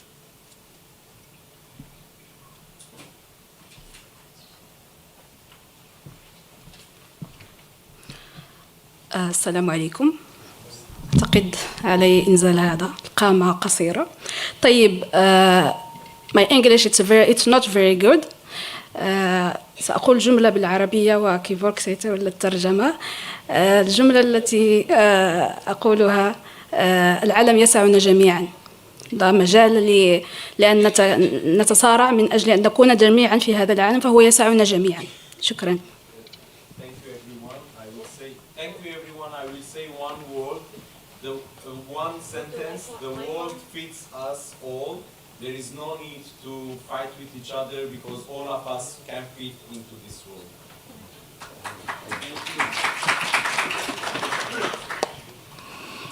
On behalf of 2018 cohort, in the Buddha words, Panya Lokasami Pachoto, wisdom is the world's true light, shared to make the darkness bright. KAICIID binds our hearts as one. And sorry, now I forgot.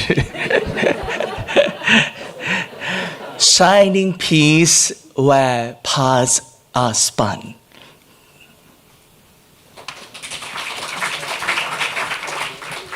On behalf of 2019 cohort, let's keep alive the values KAICIID has lit within us: respect, empathy, understanding, and peace.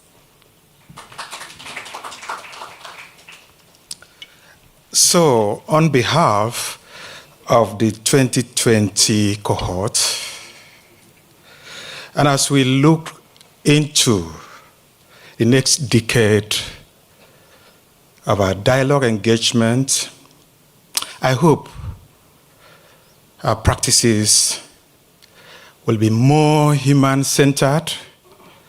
I hope it will be more data-driven.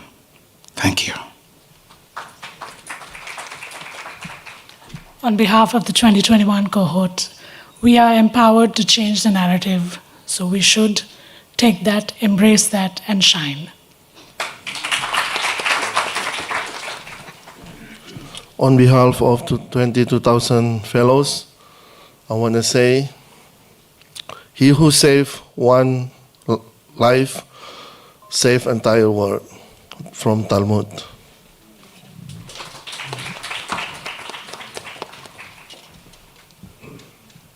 On behalf of 2023 followers, thanks KAICIID, you make peace and love are the light in our life.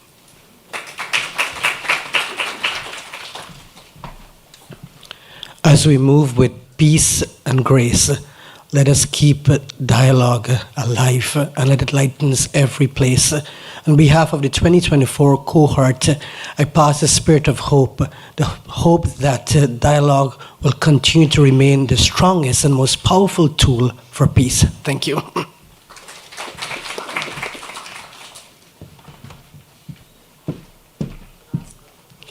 On behalf of 2025 cohort, I kindly accept the light and may peace be with you. Assalamu alaikum.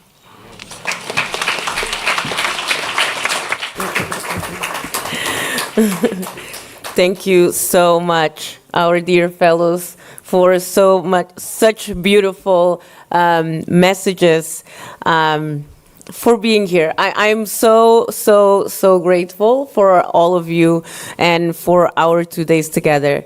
And you give me hope that our future is really already in very, very, very good hands. So thank you so much. Can we give a round of applause to all of our dear? Well done. Thank you. Well done. Yeah? Can take this thing. Thank you.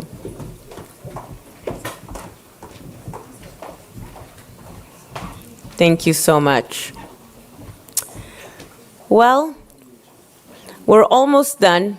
I promise. I won't keep you for too much longer. I know we're all tired now. Everyone wants to enjoy maybe a bit of Lisbon. But before we close, we have a little surprise for you. We want to see if you've been practicing active listening. So we have a surprise quiz. Surprise! We're hoping that, we can have some last little moments together. I promise it's not very hard. And so we're going to see if you've been listening and if you really know the numbers, because they've been repeated a lot. So we're going to think about how many fellows do we have? Oh. Okay. Well, so please get your phones ready. If you can scan the QR code here at the in the screen, for those of you who want to participate, of course. And you tell me when you're ready and if you're in. You're in? Oh, okay, I'll wait.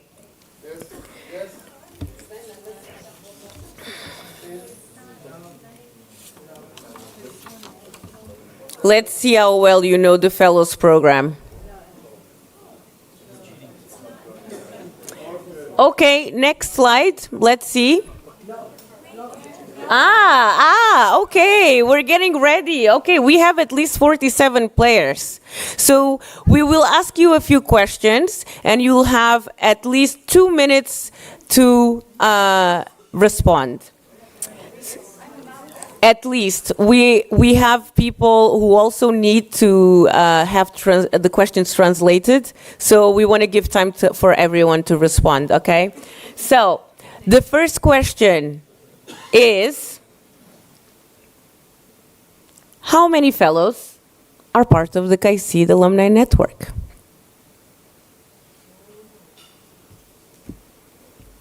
Oh wow, so many answers already. You guys are quick. Easy.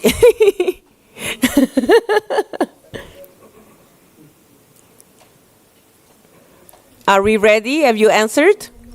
Oh no, you need more time? Okay, you need more time.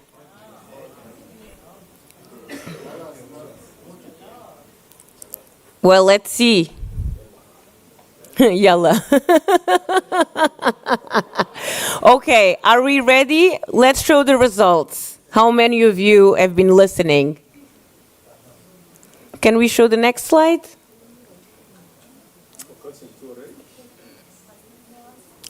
Very good. Well done. Okay, 41 of you have been listening. Now I know. Do I need to speak louder? Next question, please. All right, 59 players. How many nationalities are represented in the Fellows Alumni Network? 196 or 92? Are you playing, Dr. El Sanusi? Publicly, okay.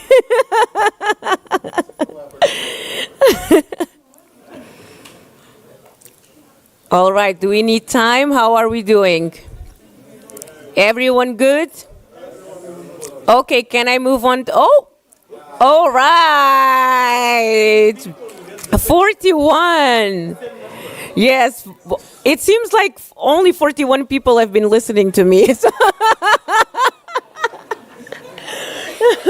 Oh, oops! No, that was the wrong question. Actually, not the same. That was the same result of the first question. So we need to know again how many nationalities we have, or religions. I'm sorry, nationalities. That was correct. Okay, I'm getting confused. Okay, nice. Okay, third question. Okay, here we go. Last one.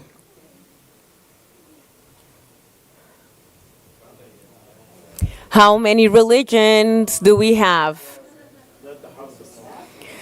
12, 16, or 17? as of today?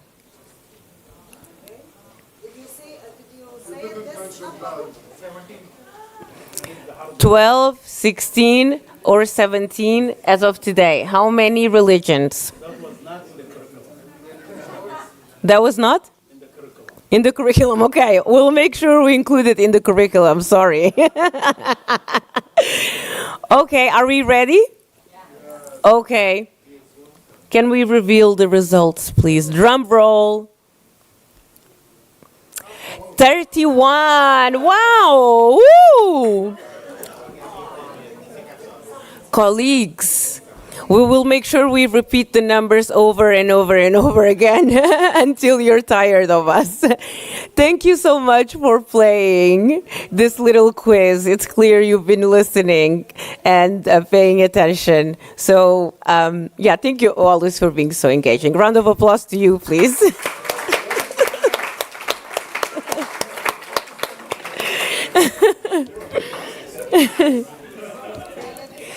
And now we're going to move to a special moment as well. You heard all your fellows here on stage sharing messages of hope and peace.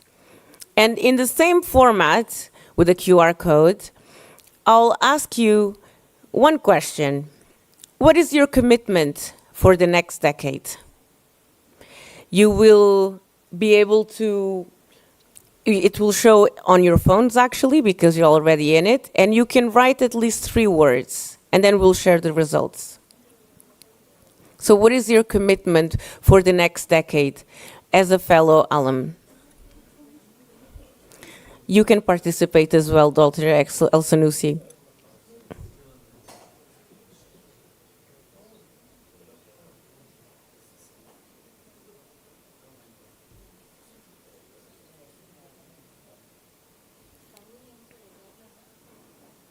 Yes, you can join at menti.com, and then you can use the code.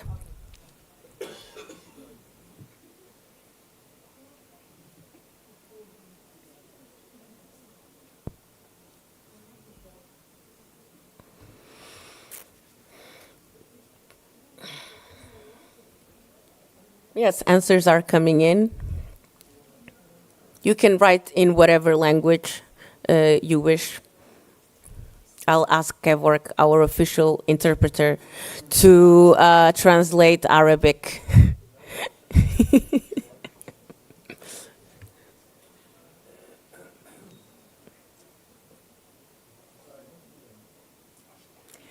If you can start showing the answers, I'd be grateful. Wow, beautiful. If you see some words are bigger than others, it's because they're being repeated. And so this means that a lot of you are looking at empathy, hope, peace, dialogue, love. It's really beautiful to see all of these words come up, and that I know that you'll carry all of these values forward as KAICIID ambassadors. Thank you all for joining and committing yourselves for this next decade of dialogue. Round of applause for yourselves, please.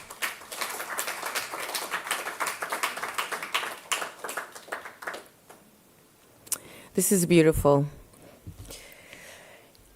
Well, now I would like to bring to the stage our dear Senior Programs Manager to give his closing remarks, Professor Andrew James Boyd.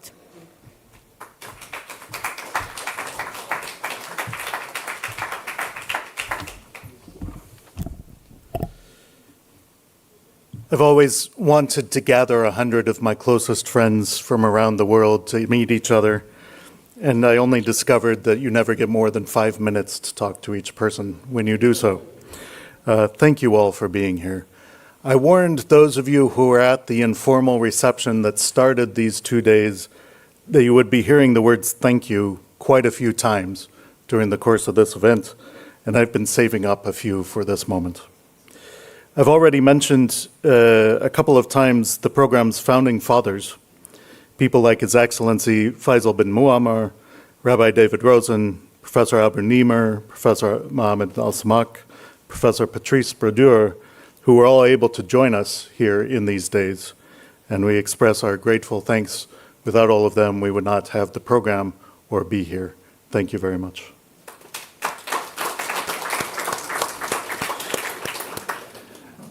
The first conversations, the first vision for celebrating the 10th anniversary of the Fellows Program started about 2 years ago, and were laid out by my professor, Kifork Agobian, and I'm sorry I always get it wrong. And we are happy to say he's been here with us these last 2 days as well. Kifork, thank you for setting the stage for us.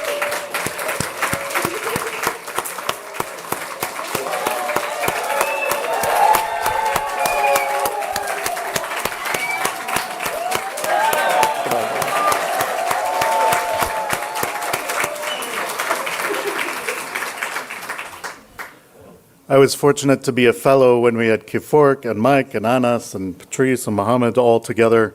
And I was told shortly after I joined the KAICIID staff last spring, oh, AJ, you have the most wonderful program, although it can also be the most challenging. Let me tell you a story about the toughest cohort we ever had. And as this person continued to tell the story, I realized they were talking about my cohort, the 2019.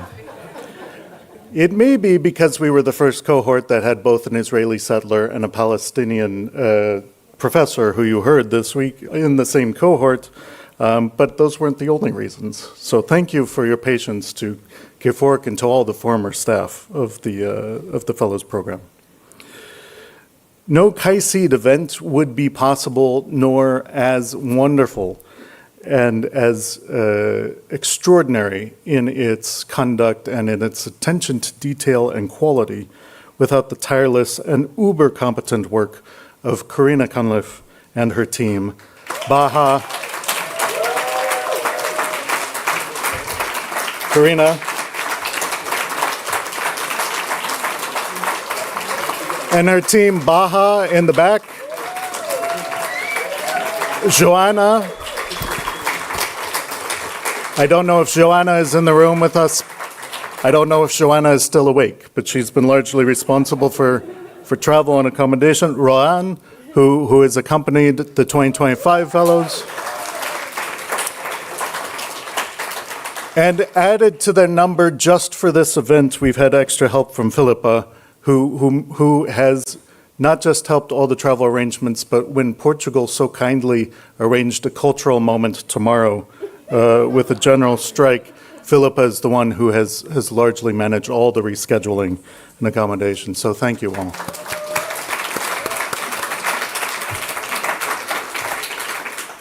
The truth is, we literally, and my apologies, Ambassador, we literally took over about half the staff of KAICIID for this event. So I can't name all of them individually, but I do appreciate all of you individually, and I will say so over the next few days.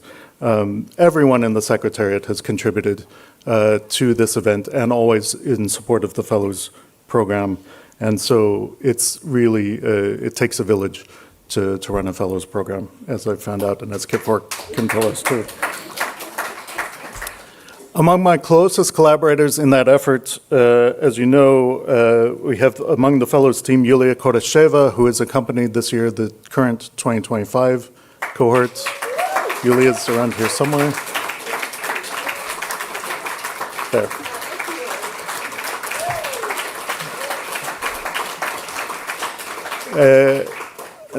We have not had a dedicated member from the Arab region team to support fellows in the last 3 years, so we borrowed from capacity building Muhammad Arus for this year and to work with Arab fellows and alumni.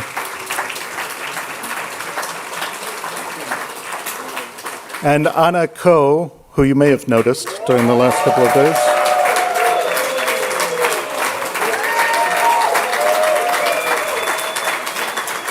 I have more to say. But You can take your bow, that's fine. Anna's primary responsibility this year was everything related to anniversary celebrations and the Alumni Network. And so it's a special moment of gratitude for our tireless mistress of ceremonies who has worked to coordinate every angle of this celebration. She rewrote the concept note for this between Kifork and myself 2 or 3 times. She loved every minute of it. She remained cheerful throughout the entire process, never complaining. But without her efforts, without her passion and her energy, this could not have been the same. And so, Anna, now you can please take your bow. Thank you very much.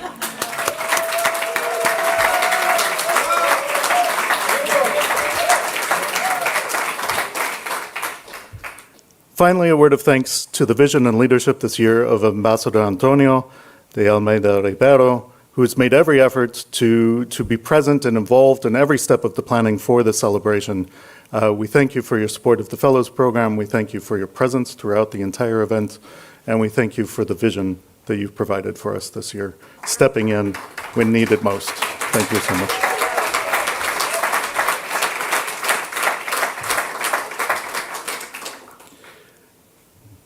We've thanked at each panel. There have been so many who have contributed to the agenda, so many who have taken time during the plenaries.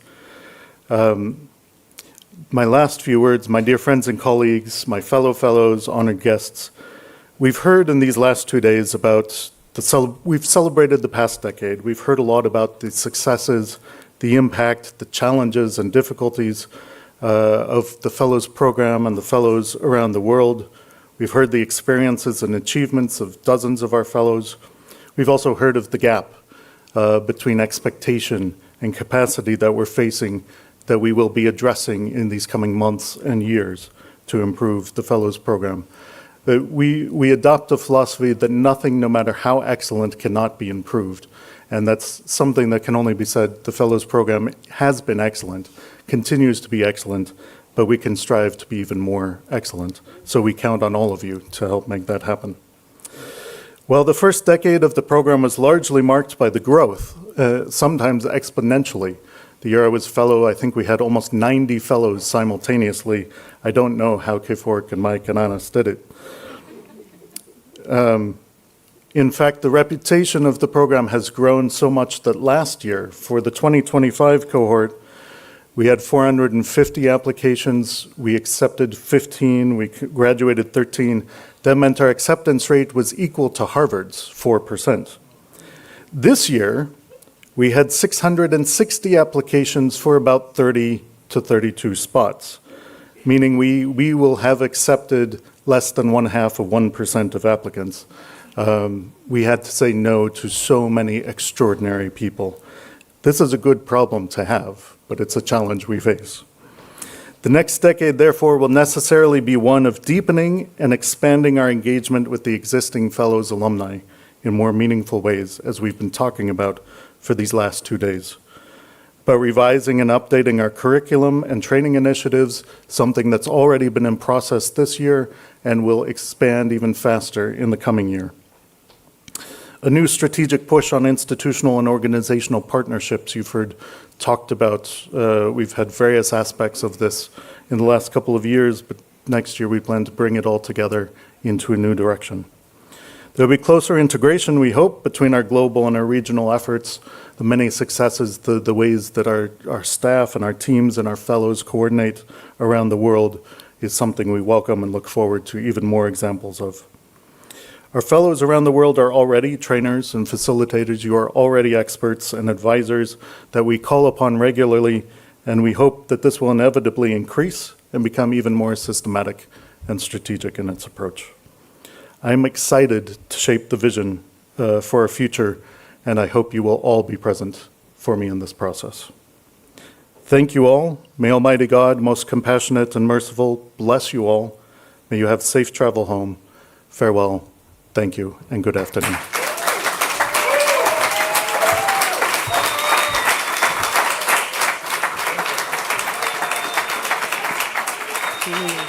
Hey!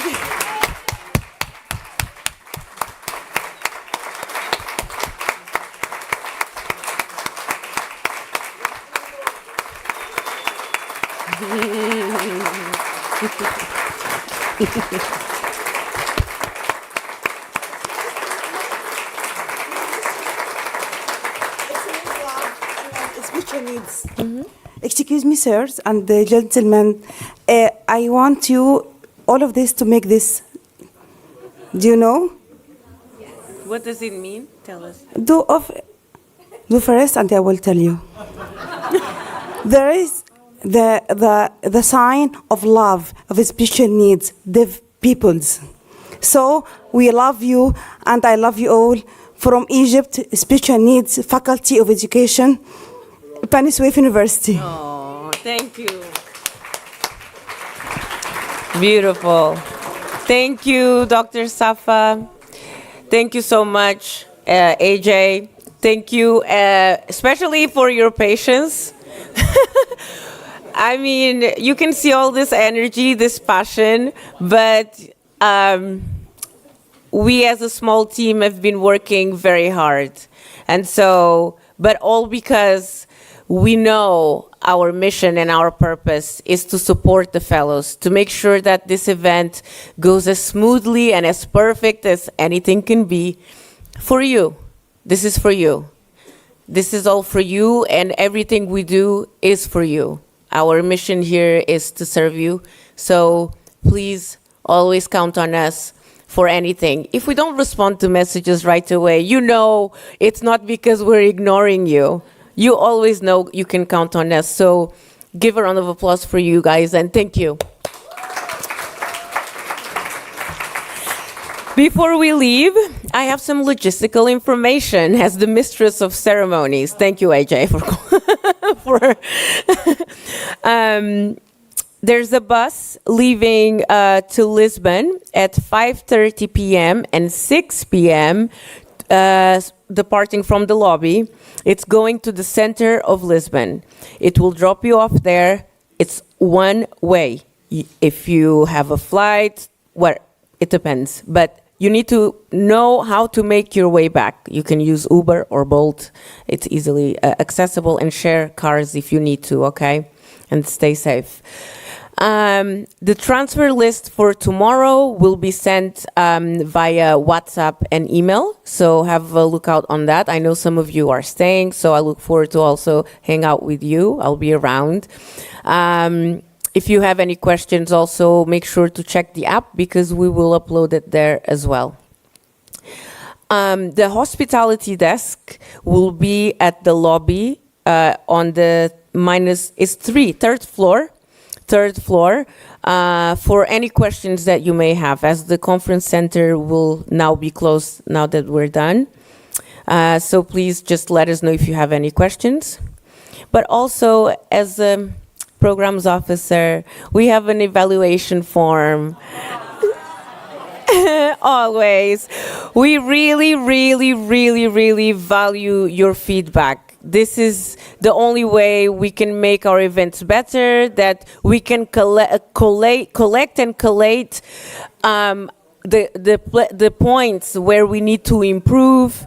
And so you can write it, please, in any language, but we really appreciate your feedback, okay? All feedback is good. It will make us better.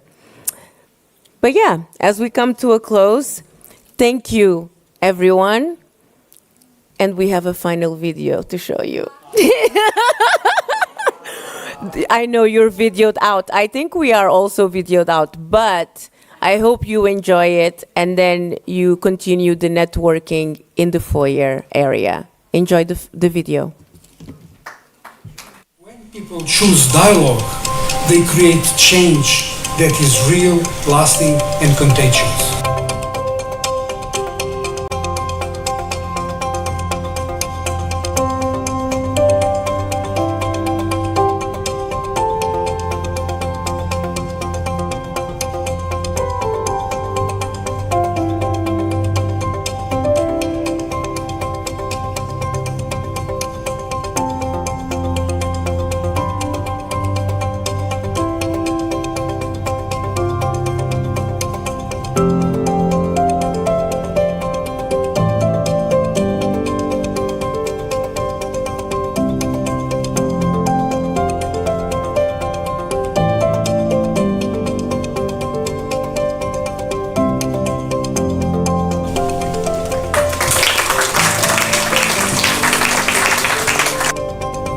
next decade of dialogue will not be written by institutions alone.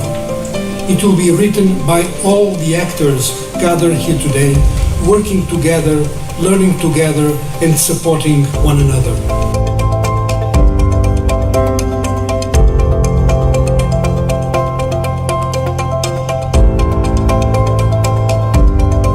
May the next 2 days inspire you to honor the past, but also to forge ahead a new future together.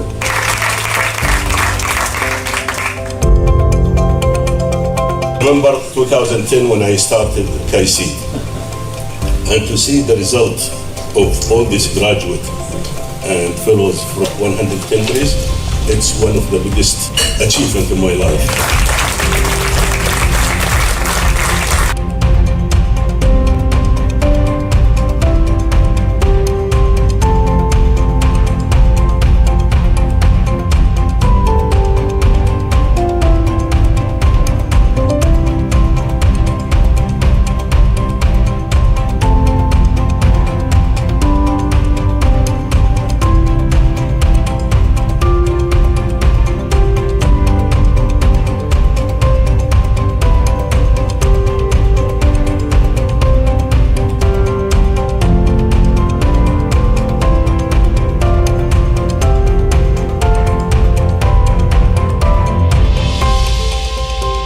None of us, particularly my class of 2015, fully understood how far-reaching this program would become.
next decade will be crucial. We need to strengthen our network of alumni.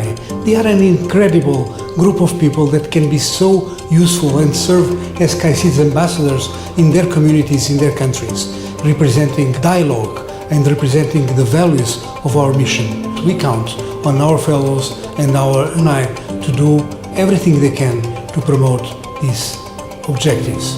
To build new networks and to start going to action-oriented initiatives and to work together to create common platforms to really promote this idea of dialogue, and not only the idea but also real actions.